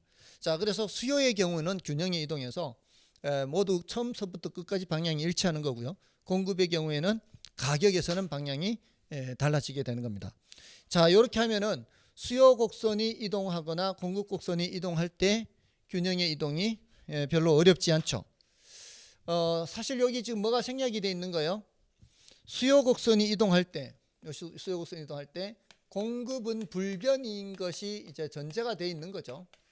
자, 여기서도 공급이 변할 때 수요가 불변인 것이 전제가 되는, 수요 곡선은 이동하지 않는다 이 말이에요. 이때는 공급 곡선이 이동하지 않는다는 얘기고요. 자, 이게 이제 균형의 이동이 이제 주로 많이 출제되는 내용들이에요. 근데 최근에 어떤 내용들이 더 추가로 이제 출제가 되는가 하면 5, 6, 7, 8 이 네 가지가 더 출제가 돼서요. 이건 난이도가 조금 높습니다. 그래서 지금 시작하시는 분들의 경우에는 약간은 어려울 수도 있는데, 근데 최근에 출제 경향이 이제 요것까지 더 질문을 하고 있어요. 자, 이거는 뭘 말하는가 하면은 수요 곡선도 이동하고 공급 곡선도 이동하는 경우를 말해요. 자, 그러니까 수요가 증가하는 경우에 공급이 증가할 수도 있고 공급이 감소할 수도 있잖아요. 또 수요가 감소할 수가 있죠. 수요가 감소할 때 공급이 증가할 수도 있고 공급이 감소할 수도 있잖아요. 자, 요것을 최근에 이제 질문한단 말이에요. 자, 요거는 그래프를 그리려고 하지 마시고요. 자, 이 시장이라는 무대를 생각해 보세요. 시장이라는 무대에 이제 수요자가 등장하고 공급자가 등장하는데, 수요자들도 더 많이 등장하고 공급자들도 더 많이 등장해요. 이것도 증가고 이것도 증가죠. 증가라는 곳이 이렇게 두 개 다 나타난 거예요. 그러면 거래량은 반드시 증가한다는 거죠. 왜? 수요자들도 시장으로 더 들어오고 공급자들도 시장에 더 들어오니까 시장이 훨씬 더 북적북적거려서 거래량은 당연히 증가한다는 거죠. 근데 균형 가격은 그 변화를 알 수 없다는 거죠. 왜? 수요가 더 많이 증가했으면 물량이 더 모자라서 가격이 올라갈 테고요. 공급이 더 많이 증가했으면 물량이 많아서 가격이 내려갈 거예요. 똑같이 증가하면 가격에 변화가 없을 수도 있어요. 근데 누가 더 많이 증가했다는 말을 해주지 않고 있는 거예요. 그러면은 균형 가격은 그 변화를 알 수 없다는 거예요. 자, 마지막도 한번 볼까요? 수요가 감소하면서 공급도 감소해요. 둘 다 감소하는 뭐예요? 둘 다 감소하는 것은 시장이라는 무대에서 발 빼고 있는 거예요. 다. 그럼 둘 다 감소란 말이 다 나오면 거래량은 당연히 감소하는 거예요. 근데 이때도 마찬가지, 누가 더 많이 감소했느냐에 따라서 균형 가격은 그 변화를 알 수 없다는 거죠.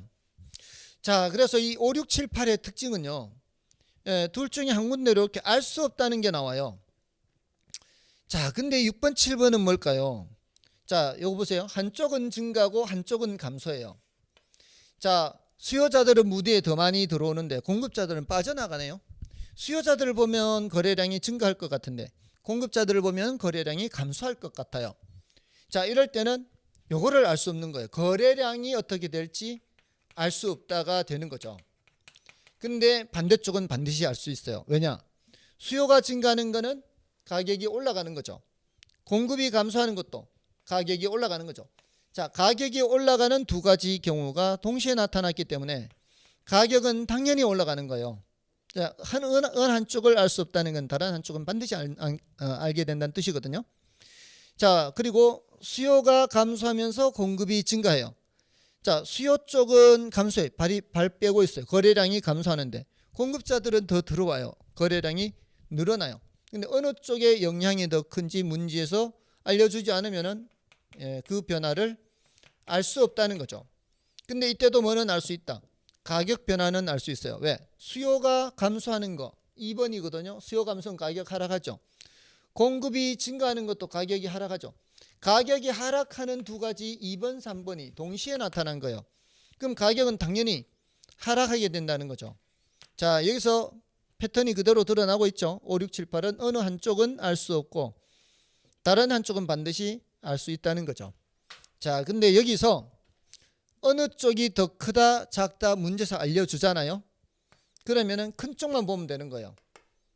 자, 수요 증가폭보다 공급 증가폭이 크다 그러면은 수요 증가폭은 지우는 거예요. 큰 쪽만 보는 거죠. 그럼 뭐예요? 공급 증가가 되죠. 공급 증가는 3번으로 가란 얘기예요. 자, 3번으로 가면은 거래량이 증가하면서 가격은 하락하게 된다는 거죠. 공급 증가는 가격 하락. 알 수 없다를 뭐로 바꾸는 거예요? 하락으로 바꾸는 거예요. 자, 어느 한쪽이 더 크다는 걸 알려주면 그렇다는 거죠. 자, 이쪽도 한번 볼까요? 자, 여기서 이게 수요 감소가 더 크대요. 공급 증가보다 수요 감소 폭이 더 크대요. 그러면 작은 쪽 영향을 지우고 큰 쪽만 보는 거예요. 그럼 수요가 감소한다. 이거는 2번이잖아요. 수요 감소하면은 모두 다 밑으로잖아요. 그러면은 거래량을 알 수 없는 게 아니고 거래량이 감소한다 이 말이에요. 여기가 감소니까 이렇게. 자, 이래서 둘 중에 어느 한쪽이 더 크다 작다를 문제에서 알려준다. 알려주면은 그때는 알 수 없다를 그 영향이 큰 쪽만 봐서 체크를 해주면 되겠습니다. 만약에 이렇게 변화가 같다 그러잖아요. 수요 감소폭과 공급 감소폭이 같다 그러면은 이 알 수 없다를 변화 없다로 바꾸면 돼요. 변화 없다. 이렇게 바꾸면 됩니다. 알 수 없다가 아니라 아무런 변화가 없다. 이렇게 바꾸면 돼요. 자, 이렇게 하면은 8가지 경우를 모두 다 정리를 할 수가 있어요. 그래서 우리 시험에서는 이제 이 8가지 경우에 대해서 균형의 이동을 질문을 하거든요. 그래서 결국은 이제 문제가 나왔을 때 1번, 2번, 3번, 4번, 5번, 6번, 7번, 8번 중에 어디에 해당하는지를 찾는 겁니다. 자, 그래서 그 3번 문제를 보시면 3쪽에 우리 교재 3번에 어떤 지역의 아파트 시장 균형 가격을 상승시킬 수 있는 요인이라 볼 수 없는 것은 묻고 있죠. 자, 시장 균형 가격을 상승시킬 수 있는 경우는 어떤 경우예요? 시장 균형 가격을 상승시킬 수 있는 경우는 수요가 증가하거나 공급이 감소하는 경우입니다. 자, 요거를 찾으라는 얘기예요. 이 상승시킬 수 있는 요인을 볼 수 없는 것을 찾으라는 얘기예요. 그러니까 1, 4번이 아닌 걸 찾으세요 이 소리죠. 자, 그래서 1번에 지역 내 인구 유입이 증가해요. 자, 인구 유입이 증가하면 뭐예요? 수요 증가죠. 인구 유입 증가. 수요 증가니까 가격 올라가는 거예요. 그다음에 소비자들이 가격 상승을 예상해요. 앞으로 가격이 올라갈 것 같아요. 자, 아파트 가격이 올라갈 것 같으면 어떻게 해요? 그러면 수요가 증가죠. 가격 상승 예상은 수요 증가입니다. 가격 상승 예상. 자, 요거 수요 증가. 요거 해당 사항 안 되죠. 자, 그다음에 생산 요소 가격이 올라가요. 생산 요소 가격은 어디 나오는 거예요? 생산 요소 가격은 공급에서 나오죠. 자, 생산 요소 가격이 올라간다는 것은 공급이 감소하는 거죠. 자, 생산 요소 가격이 상승하는 것은 공급 감소예요. 그럼 가격 올라가는 거죠. 다음에 4번에 대체 주택에 대한 수요 증가.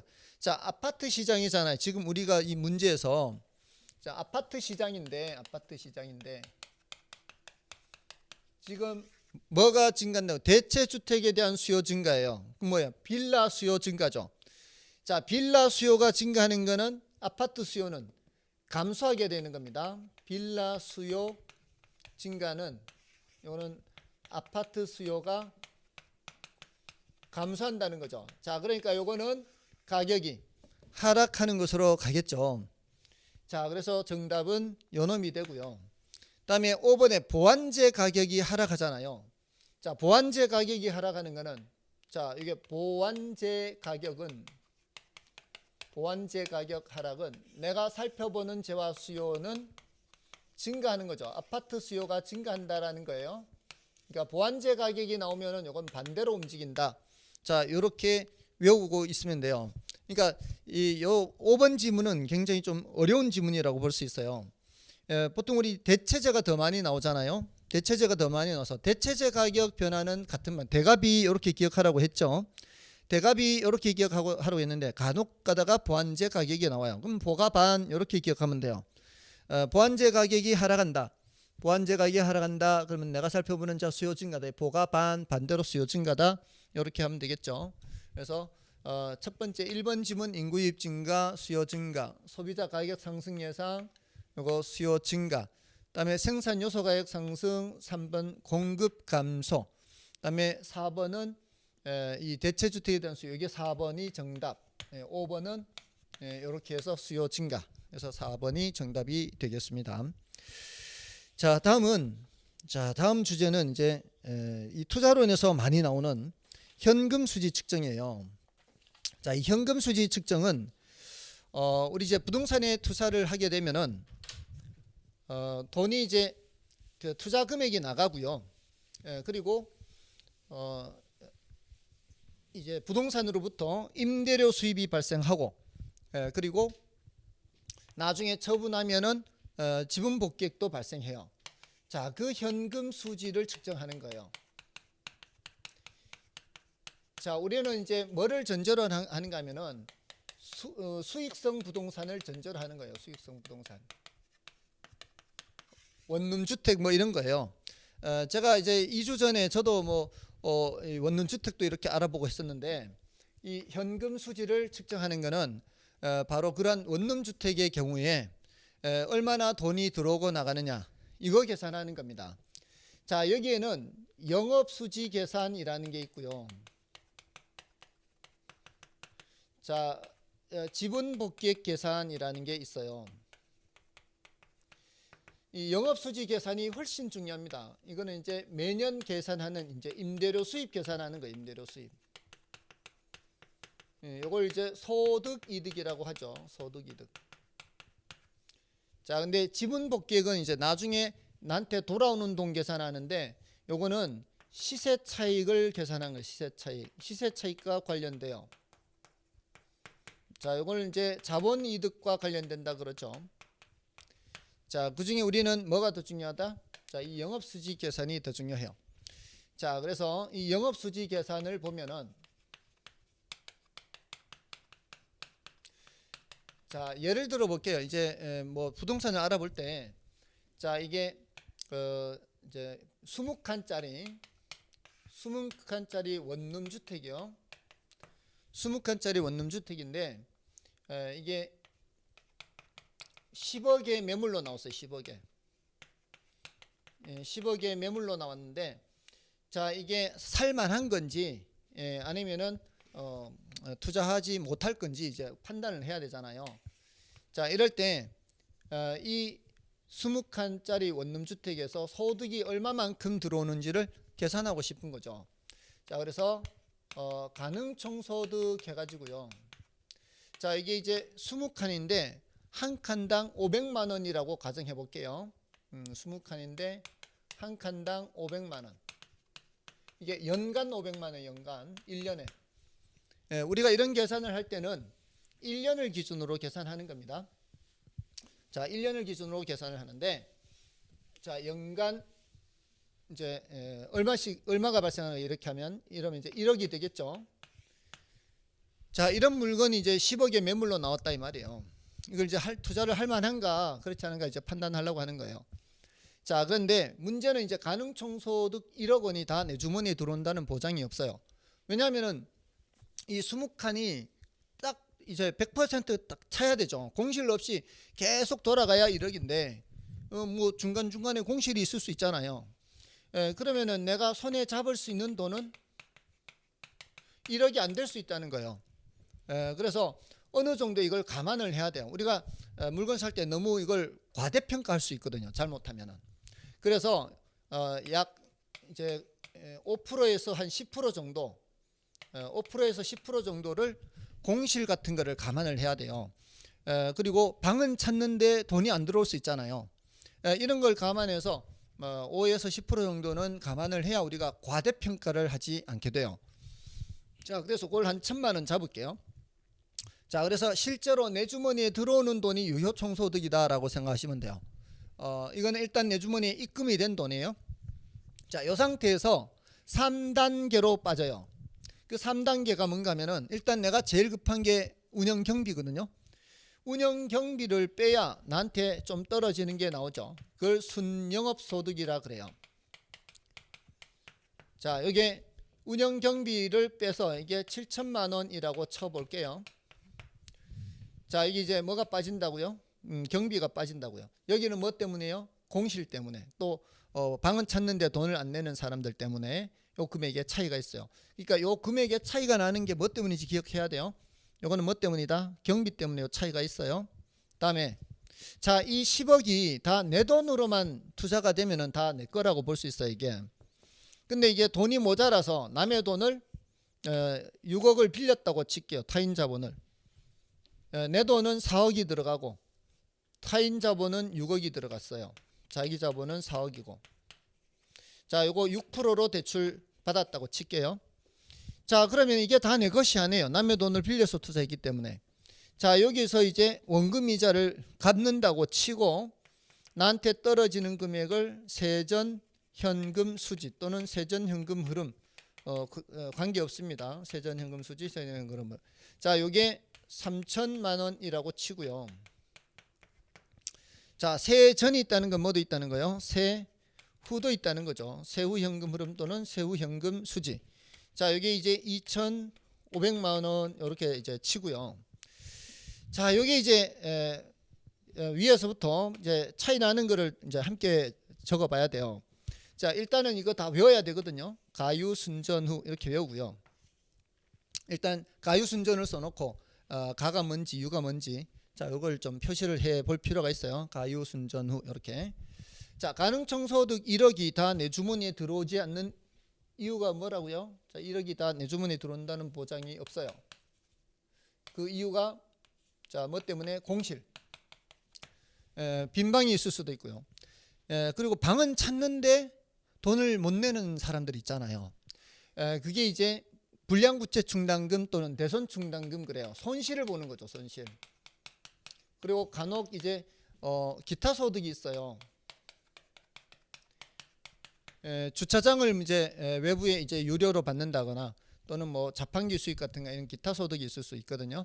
자, 이렇게 해서 내 주머니에 들어온 돈이 9천이다. 그럼 3단계로 빠지는 게 자, 일단 경비 빼고 빚 갚고 세금 내고입니다. 자, 이게 경비는 경비인데 이제 영업 경비가 돼요. 영업 경비. 경비 빼고 빚 갚고 자, 빚이 부채 서비스액이라고 표현을 해요. 부채 서비스액. 자, 이런 표현들을 이제 좀 조심을 해야 되죠. 할 수 없어요. 이제 이런 표현을 학자들이 이렇게 정해놓고 사용을 하기 때문에 우리는 이렇게 사용을 할 수밖에 없어요. 그리고 이제 세금 내고 경비 빼고 빚 갚고 세금 내고잖아요. 영업소득세예요. 자, 여기서 제일 급한 게 나한테 제일 급한 게 이제 운영경비예요. 내가 운영경비를 지불하지 않으면 운영을 할 수가 없잖아요. 그러니까 내한테 제일 급한 게 운영경비, 영업경비고 그 다음에 남한테 빌린 빚을 갚고 그 다음에 국가에 세금 내고요. 그러니까 순서가 나, 너, 국가 이런 순서예요. 내가 제일 급한 거 운영경비 지불하고 그 다음에 니한테 빌린 돈 갚고 국가에 세금 내고 이렇게요. 자, 우리는 지금 뭐를 전제로 하고 있는 건 요 위치를 잘 봐야 돼요. 남의 돈을 빌려서 투자한다는 거예요.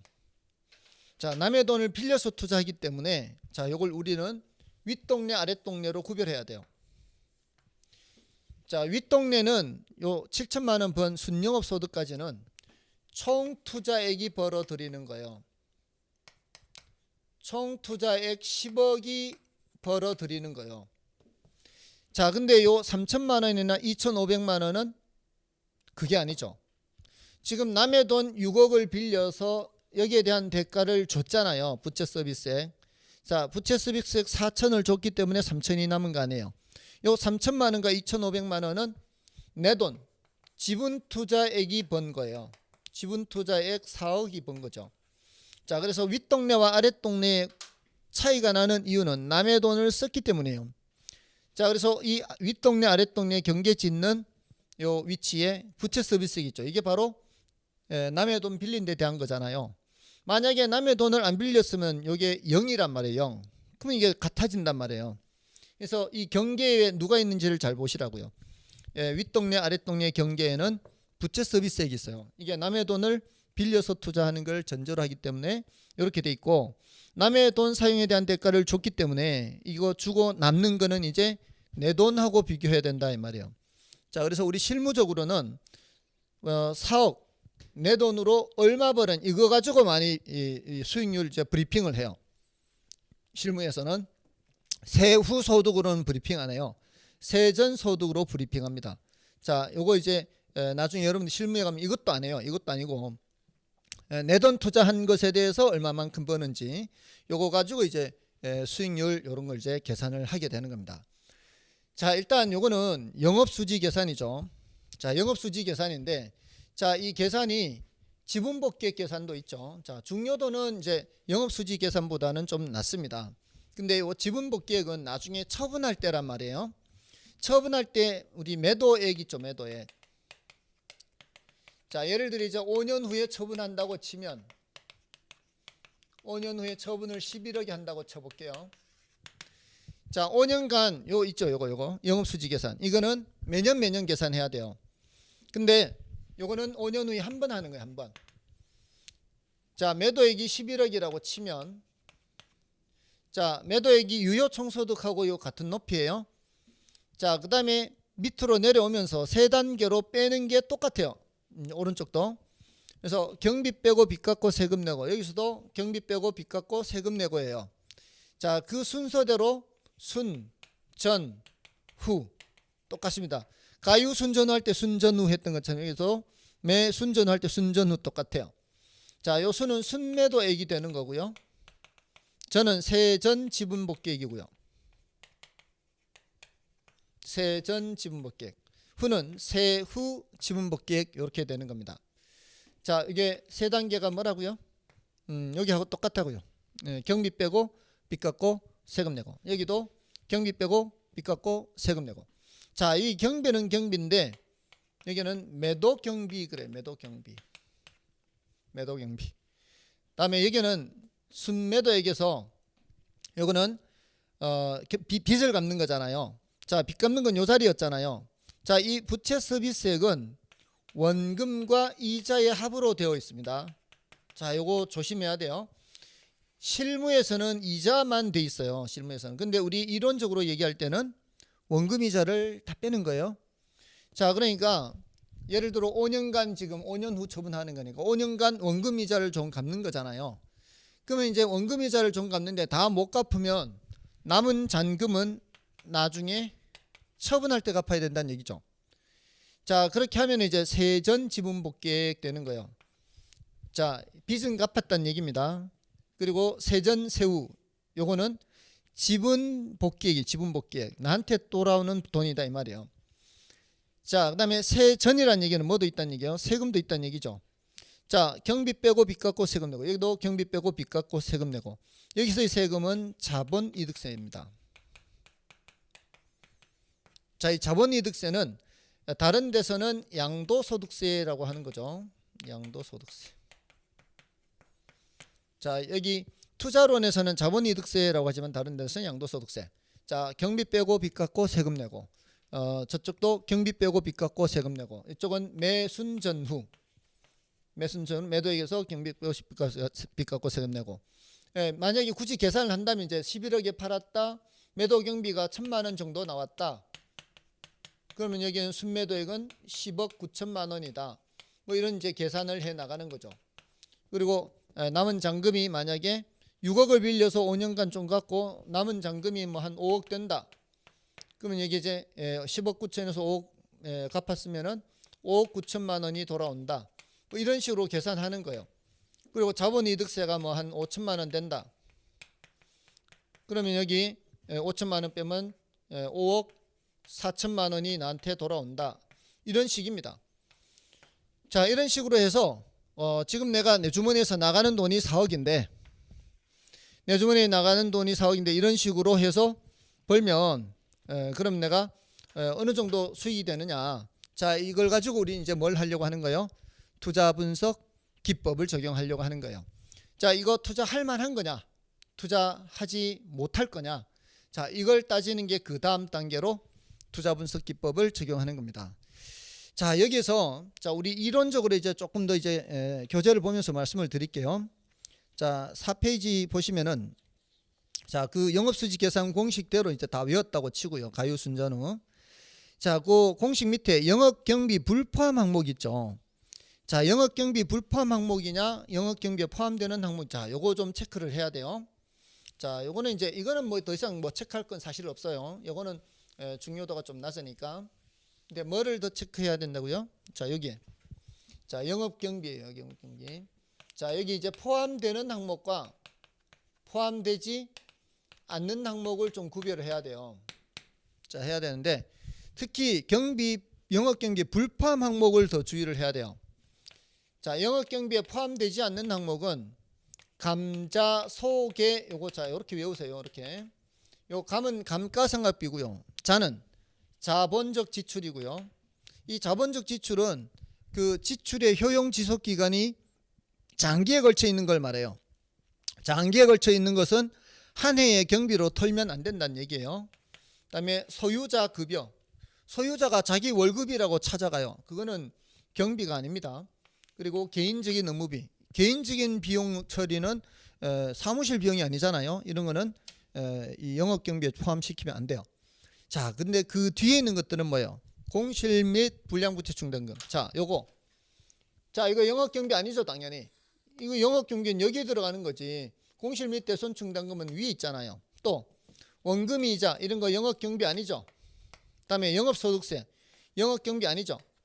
자, 그러니까 이 공식을 외워야 돼요. 이 공식을 외우는 사람이라면 영업경비에 포함되지 않는 항목으로서 위아래 있는 거는 당연히 아는 거예요. 그거 말고도 추가적으로 감자 소개를 기억해야 된다는 겁니다. 자, 그래서 요 감자 소개를 추가적으로 따로 기억해야 되고요. 그다음에 영업경비에 포함 항목이 있죠. 자, 거기서는 재산세를 따로 체크해야 돼. 재산세. 영업경비에 포함되는 항목에 재산세가 있다는 것을 조심해야 돼요. 재산세는 영업경비에 포함된다는 거.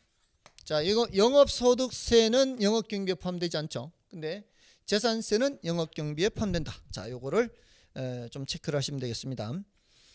다음에 그 밑에 부채서비스액 있죠. 부채서비스액은 원금 상환분과 이자 합계로 돼 있다는 거. 요걸 다른 말로 저당 지불액이라고도 한다 돼 있죠. 저당 지불액. 자, 이건 이제 원금과 이자 합으로 돼 있다는 거. 실무에서는 이자만 빼는 거죠. 근데 우리 이론으로 이해할 때는 항상 원금과 이자를 함께 빼야 됩니다. 자, 그 밑에 괄호 3번은 지분복귀 계산 공식은 이제 확인만 하시면 되겠죠. 자, 밑에 문제를 좀 보겠습니다. 자, 오피스 빌딩의 현금 흐름 분석에 관한 설명 중 틀린 것은 1번에 매각 시점에 미상환 대출 잔액이 있다면, 자, 매각 시점이라면은 뭐 할 때요? 매각 시점이라면 매순 전후 이걸 얘기하는 거죠. 매각 시점. 매각 시점이 하면 매순 전후 생각해야 돼요. 자, 이 미상환 저당 잔금 있죠. 잔금. 자, 만약에 이 미상환 저당 잔금이 있다면 세전 매각 현금 흐름이, 세전은 요거죠. 요거. 세전 매각 현금 흐름이 총 매각 대금보다는 작겠죠. 잔금이 있으니까 요거 빼고 와야 되니까. 자, 그래서 이거는 맞는 말이고요. 다음에 가능 총소득에서 공실 및 회수 불가능 임대 수입을 제하고 기타 소득을 합하면 유효 총소득이 된다. 자, 이거 맞죠? 가에서 유효 총소득 내려오면 공실 및 대손 충당금 빼고 기타 소득을 합하면 되겠죠. 그래서 맞고요. 다음에 세전 현금 흐름은 순영업 소득에서 부채 서비스액을 차감하여 계산한 세전은 아랫동네죠. 자, 아랫동네 내려오기 직전에 순영업 소득에서 부채 서비스액이 경계에 있다 그랬죠. 그래서 세전 현금 흐름은, 세전은 순영업 소득 요 위에서 자, 부채 서비스액을 빼서 계산한다. 맞고요. 그다음에 영업 경비에는 임대 소득에 대한 소득세가 포함되어야 한다. 자, 영업 경비에 포함되는 항목, 포함되지 않는 항목에, 자, 요 영업 소득세는 영업 경비에 포함되지 않죠. 근데 소득세가 포함되어야 한다. 4번이 틀린 겁니다. 그래서 이 공식을 달달달 외워야 돼요. 이건 무조건 외워야 됩니다. 그다음에 영업소득세를 계산하기 위해서는 건물의 감가상각비를 알아야 한다. 자, 요거 영업소득세 계산하는 거죠. 자, 영업소득세 계산하는 거는 지금 단계에서는 조금은 난이도가 높아요. 그래서 얘는 이제 차후에 좀 봐주시면 돼요. 이거는 이제 순대이감 해가지고요. 나중에 하실 거예요. 자, 이 이자 비용하고 감가상각비, 자, 이런 것들을 빼서 이게 대체충당금이라는 것이고요. 순영업소득에서 이 순영업소득이 모두 다 이게 세금 내는 대상이 아니거든요. 과세 대상 소득을 계산하려면 이렇게 해서 과세 대상 소득을 계산해야 돼요. 그때 요 감가상각비를 알아야 과세 대상 소득을 계산할 수 있기 때문에 영업소득세를 계산하기 위해서는 건물의 감가상각비를 알아야 해요. 지금 단계에서는 조금은 어려울 수 있습니다. 나중에 이제 추가로 할 테니까 요거는 이제 나중에 하시면 되겠고요. 그래서 정답은 4번이 됩니다. 자, 그다음 단계로는 자 이제 어림셈법에서요. 자, 우리가 이제 이걸 공부하는 이유가 뭐예요? 이걸 이제 이 현금 수지를 측정하는 이유가 뭐예요? 자, 우리는 이렇게 들어오는 돈을 보고 투자를 할 만한 건지 그렇지 않은 건지 판단하기 위해서 이런 숫자를 계산하는 겁니다. 자, 예를 들어서 지금 10억이 투자됩니다. 10억이 투자되면은 자, 이게 가능총소득은 1억이죠. 자, 근데 이거는 가능총소득은 아직 공실도 고려하지 않고 대손충당금도 고려하지 않았으니까 좀 정말 어림셈이 되잖아요. 어림셈 주먹구구식이다 이렇게 보시면 돼요. 근데 이제 그래도 좀 그럴듯한 거는 여기 순영업소득이거든요. 그 순영업소득 7천만 원이 자 10억 투자해서 7천만 원이면은 7%거든. 7% 퍼센트로는 7%. 그 정도면 괜찮은 것 같은데 뭐 이런 판단을 해야 될 거 아니에요 우리가. 자, 그래서 이게 이제 뭐냐면 바로 투자 분석 기법이에요. 투자 분석 기법. 이 투자 분석 기법에 자 요거는 이제 지울까요? 자, 요거는 지우겠습니다. 자, 이 투자 분석 기법에 여러 가지 방법이 있는데 투자 분석 기법에 그 중에 이제 오늘 이제 말씀드리는 거는 이제 어림셈법이에요. 이게 실무적으로도 이제 어림셈법을 많이 쓰니까요. 실무적으로도 어림셈법을 씁니다. 자, 그래서 자, 이 어림셈법은 어림 잡은 거죠. 이 해석상으로는. 근데 이런 거죠. 이 가능총소득이든 요요총소득이든 이런 소득을 가지고서 대략적으로 계산하는 것을 말해요. 원래 정확하게 계산하려면은 이런 계산을 첫 해, 둘째 해, 셋째 해 5년간을 투자하면은 이걸 5번 다 계산해야 되고요. 나중에 처분할 때 들어오는 돈도 다 계산해야 되고요. 이렇게 해야 정확한 계산이 돼요. 근데 우리는 실무적으로 그런 계산은 거의 안 합니다. 거의 안 하고 이게 투자된 금액에 비해서 버는 돈이 많냐 적냐 이거 가지고 우리는 대체로 하는 거예요. 자, 그래서 자 우리는 이제 이걸 어떤 식으로 하는가 하면은 어림셈법에서는 승수법이라는 게 있고요. 수익률법이라는 게 있어요. 자, 근데 이걸 이제 공식을 외우려고 하지만 이제 우리 그 교재에도 공식은 있습니다. 공식은 있는데 공식을 외우려고 하지 마시고요. 자, 이렇게 보세요. 이게 여러분들은 이제 공식 막 숫자가 나오면 벌써 막 힘들어 하시는데 공식을 외운다기보다는 이 개념을 아는 게 중요해요. 개념을 알면 공식은 자동으로 해결됩니다. 승수법이 뭔가 하면은 투자한 돈을 회수하는데 몇 년 걸리는가 이것 따지는 거예요. 투자한 돈을 회수하는데 몇 년 걸리는가 이것 따지는 거고, 수익률법은 투자한 투자 금액으로 이만큼 소득을 번다면 몇 퍼센트 버는가 이것 따지는 거예요. 몇 퍼센트 버는가. 자, 이거를 따지는 겁니다. 자, 그러니까 예를 들어 볼게요. 가능총소득 1억이죠.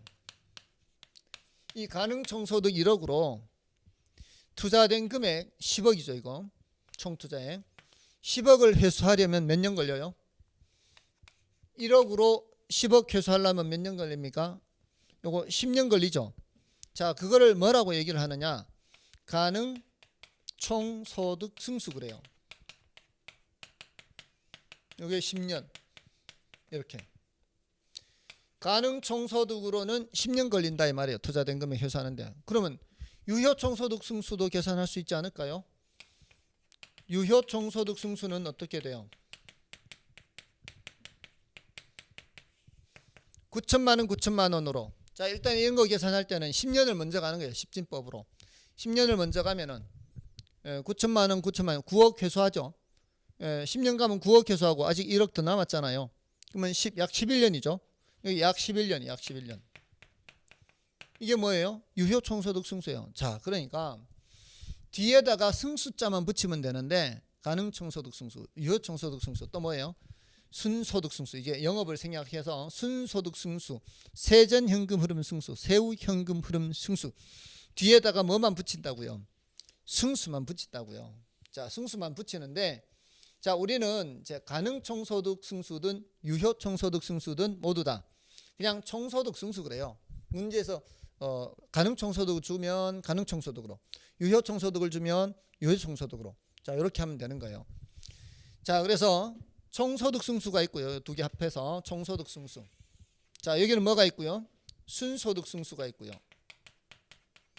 그러면 순소득 승수는 몇이에요? 하면은 7천만 원, 7천만 원으로 10억 회수하려면은 일단 10년 가면 7억이죠.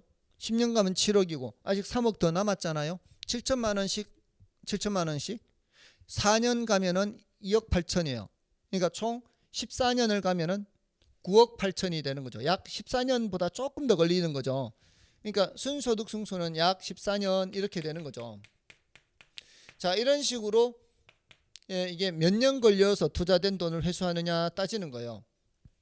자, 그런데 이 중에서 지금 요거 특히 순소득 승수를 자본 회수 기간이라 그래요. 자본 회수 기간. 다른 것들도 다 이제 자본을 회수하는 데 걸리는 시간이라는 의미가 있죠. 근데 특히 순소득 승수를 자본 회수 기간이라 하고요. 요 놈들은 윗동네에 있는 놈들입니다. 자, 여기까지는 윗동네요. 그러니까 여기까지는 총 투자액을 회수하는 거예요. 자, 근데 아랫동네는 어떻게 돼요? 아랫동네는 세전 현금 흐름 승수, 줄여서 세전 승수가 되겠죠. 세전 승수는 몇 년 걸려요? 3천만 원으로 이제 10억을 회수하는 게 아니고 4억을 회수하는 겁니다. 3천만 원으로 4억을 회수하면 약 13년 걸리겠죠. 자, 그게 바로 뭐라고요? 세전 승수. 그럼 마지막으로 뭐가 있겠어요? 세후 승수. 자, 이제 더 이상 이거는 설명 안 해도 되겠죠. 자, 결국은 보세요. 승수법은 뒤에 뭐만 붙이면 돼요? 승수만 붙이면 돼요. 자, 그러니까 이거를 달달 외우고 있어야 된다고요. 가유순전후 외우고 경비 빼고 빚 갚고 세금 내고 해서 외우고 있다면 이거를 외우고 있는 사람은 뒤에 뭐만 붙이면 승수법을 다 알 수 있는 거예요. 승수만 붙이면 돼. 그러고서 어떻게 해석하라고요? 몇 년 걸리느냐. 세전 수지 승수가 뭐예요? 그러면은 세전 현금 수지로 지분 투자액을 회수하는데 몇 년 걸려요? 이렇게 말할 수 있으면 돼요. 자, 그러면은 굳이 공식을 안 외워도 된다고요. 거기 공식을 써 드린 거는 이제 사후적으로 이렇게 확인하는 거지 미리부터 공식을 외우는 거 아닙니다. 자, 이렇게 하면 이제 승수법이 해결된 거예요. 자, 그러면 수익률법은 뭐냐? 수익률법은 이 역수예요. 역수. 자, 이걸 예를 들어 볼게요.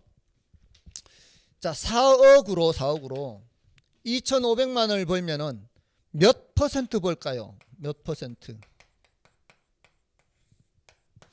4억으로 2,500이면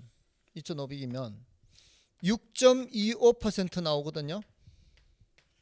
6.25%. 자, 왜 그런가 하면 이게, 자, 보세요. 여러분들 이거 계산할 때요. 2,500 나누기 4억 하려고 하지 마시고, 물론 계산기 있으면 그렇게 하면 되는데 대략 잡아서 9구단 해보세요. 4일은 4, 428, 432. 4일은 4, 400만 원. 428, 800만 원. 432, 1200만 원. 자, 그러면 여기 오면 어때요? 462, 24. 2,400만 원이 6%예요. 462, 24. 2,400만 원이 6%. 2,800만 원이 7%예요. 자, 이게 7%, 이게 6%. 462, 24, 47, 28. 그럼 2,500은 2,400보다 100 더 많죠. 요 한가운데는 2,600은 6.5%일 거 아니에요. 6%, 7% 한가운데 2,600. 근데 2,600보다는 작고 2,400보다는 크니까 6.25%. 이렇게 할 수도 있다 이 말이에요. 자, 그러니까 이걸 꼭 이제 나눠서 한다기보다는 대략적으로 이렇게 할 수도 있다 이 말이에요. 자, 4억으로 2,500씩 벌면 6.25% 벌죠. 자, 이게 세후 수익률이에요. 세후 수익률.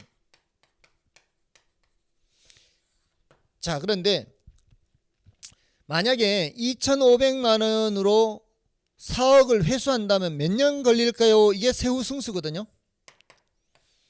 세후 승수는 2,500만 원으로 몇 년 걸리면 회수할까요? 자, 우리 2,500이라는 숫자는 쉬운 숫자잖아요. 2,500이 두 개 있으면은 5,000. 5,000이 두 개 있으면 1억이니까 2,500이 4년 가면 1억 회수해요. 4년에 1억 회수하니까 4억을 회수하려면 4, 4, 16. 16년 걸리죠. 자, 세후 승수는 16년이에요. 자, 근데 계산이 어떻게 됐어요? 2500분의 4억 해서 16년이 나오고요. 4억 분의 2500에서 6.25% 나옵니다. 자, 이게 뭔 소리냐? 세후 승수와 세후 수익률은 서로 역수관계에 있다 이 말이에요. 자, 우리가 보통 얘기하는 이 수익률은 몇 프로 버는 거잖아요. 지금 세후 수익률이 6.25% 나온 거 하고 여기가 16년 나온 거죠. 저기 이게 무슨 관계에 있다? 역수관계. 자, 여러분들 역수관계는 곱하면 뭐가 돼요? 역수관계는 곱하면 1이 되죠. 1 곱하면 1이 돼요. 이거는 16 곱하기 6.25% 하면은 100%가 납니다. 100%는 1이잖아요. 1 두 개 곱하면 역수이기 때문에 1이 돼요. 자, 이게 뭔 소리냐면 이제 세후 수익률, 세후 승수뿐만이 아니에요. 자, 이거 보지 말고 이제 우리 이렇게 해볼게요. 자, 누가 10억 투자하면은 5년이면 회수한대요. 5년. 10억 투자하면 5년이면 회수한대요. 뭐예요? 이게 자본 회수 기간이 5란 말이에요. 승수가 5예요. 5. 뭔 뜻인지 아시죠? 10억 투자해서 5년이면 회수한다. 이 소리가 뭔 소리예요? 1년에 얼마씩 번다는 얘기예요. 1년에 2억씩 번다는 거 아니에요. 그래서 5년 걸리는 거 아니에요. 그러면 10억 투자해서 1년에 2억씩 벌면 몇 프로 벌어요? 10억 투자해서 1년에 2억 벌면 20% 벌잖아요. 그 20%가 수익률 아니에요. 수익률이 20%니까 1년에 20% 버니까 5년이면 회수되는 거 아니에요. 20% 5번 가가지고 100% 회수하는 거 아니에요. 그러면 만약에 1년에 10% 벌면 몇 년이면 회수가 돼요? 1년에 10% 벌면 10%씩 10년 가면 회수되죠. 그럼 자본 회수 기간은 10년이에요. 10년 곱하기 10% 그러면 이제 100% 회수하는 거죠. 1년에 5% 벌어요. 1년에 5% 벌면 몇 년이면 회수돼요? 1년에 5%면 20년이면 회수되는 거예요. 20년은 자본 회수 기간이에요. 이거 5%는 수익률이고 이게 항상 곱하면 100% 돼야 된다 이 말이에요. 여기가 20년이에요. 여기가 5%면 돼요. 그렇죠? 예, 만약에 여기가 이 수익률이 만약에 4%예요. 수익률이 4%. 수익률이 4%면은 회수 기간은 25년 가는 거예요. 25년 4% 이렇게 간단하죠.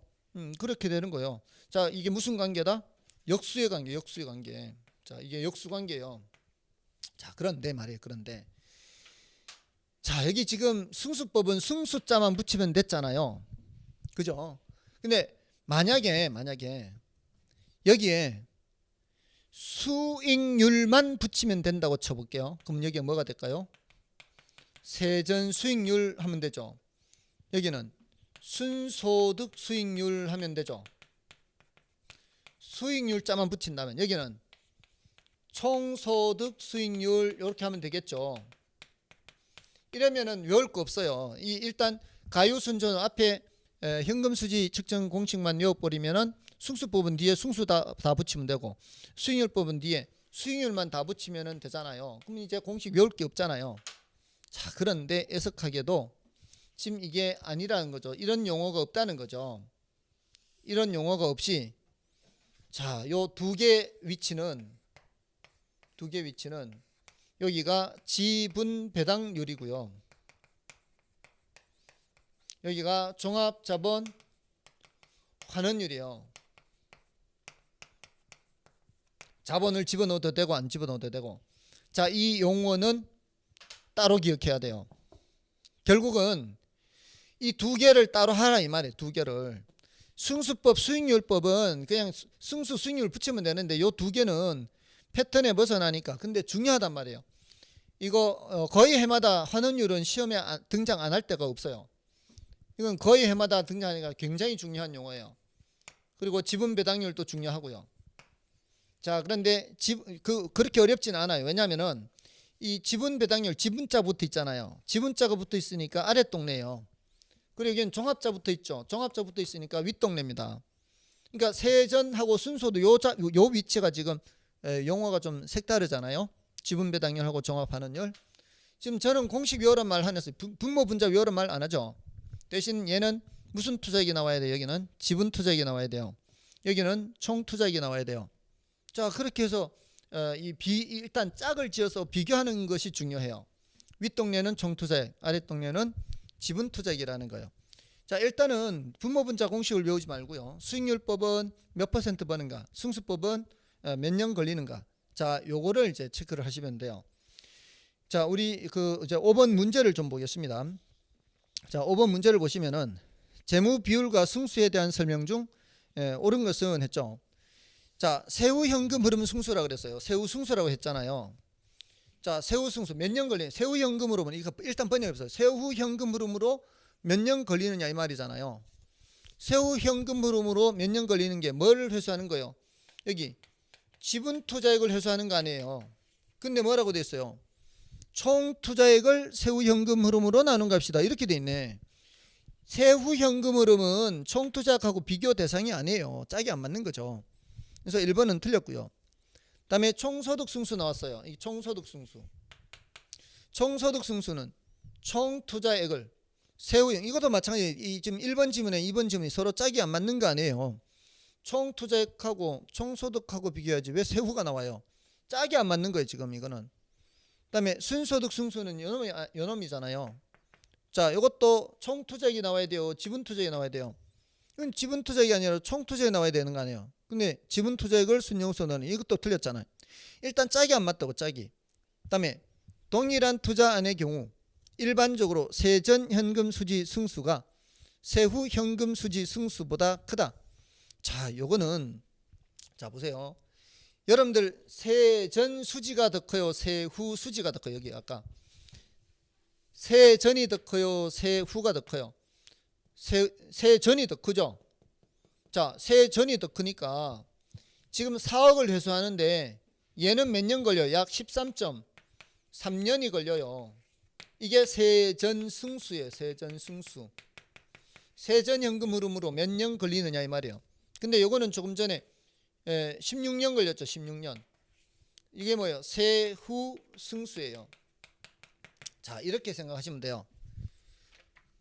금액 세전은 세후보다 금액으로 더 크죠. 소득으로는 세전이 더 커요. 소득으로는 세전이 더 크는데 회수하는데 걸리는 시간은 더 짧게 걸릴 거 아니에요. 똑같은 돈 4억을 회수하는데 3천으로 회수하는 데는 짧게 걸리고 2,500으로 회수하는 데는 시간이 많이 걸릴 거 아니에요. 자, 그러니까 승수로 따졌을 때는 세후가 더 큰 거예요. 소득으로 따졌을 때는 세전이 더 크지만, 근데 지금 여기는 뭐라고 돼 있어요? 세전 현금 수지 승수가 크다 했으니까 잘못 얘기하고 있죠. 자, 그래서 4번 틀렸고, 그다음에 마지막 4번에 세전 현금 흐름 승수는, 세전 승수는 이 말이에요. 세전 승수는 지분 투자, 여기 지분 투자액이죠. 지분 투자액을 세전 현금 흐름으로 나눈 값이다. 이렇게. 그래서 이거는 맞는 거죠. 자, 결국은 보세요. 자, 이거 기출 지문들인데 일단 짝짓기를 묻는 거예요. 총소득, 순소득은 총투자액하고 짝짓기 해야 되고, 세전 세후는 지분 투자액하고 짝짓기 해야 된다. 이렇게 이제 보시면 돼요. 그래서 승수법은 몇 년 걸리느냐, 수익률법은 몇 퍼센트 버느냐. 자, 일단 이렇게 하면은 굳이 분모 분자 공식을 외우지 말고, 다만 윗동네는 총투자액이 나와야 된다, 아랫동네는 지분 투자액이 나와야 된다. 자, 요거를 꼭 기억하시고요. 그리고 윗동네와 아랫동네 경계 짓는 곳에는 부채 서비스액이 있다. 자, 이런 것들을 기억해서 곰곰이 생각하면은, 그리고 반복해서 보면은 충분히 이 극복할 수가 있습니다. 이게 좀 어려운 단원을 설명을 드리긴 했지만, 이 어려운 단원도 이렇게 자꾸 반복해서 보시면은 충분히 하실 수가 있습니다. 자, 아무튼 이 핀셋 특강에서 여러분들이 좀 어려워하시는 부분들을 좀 정리를 하실 수 있었기를 바라고요. 앞으로 남은 기간 동안 열심히 하셔서 꼭 합격하시길 바라겠습니다. 감사합니다. 공인중개사 합격! 에듀윌 합격 패스! 에듀윌 공인중개사 합격은 에듀윌 합격 패스. 학계론도 민법도 에듀윌 합격 패스. 중개사법 공시법도 에듀윌 합격 후 공법사법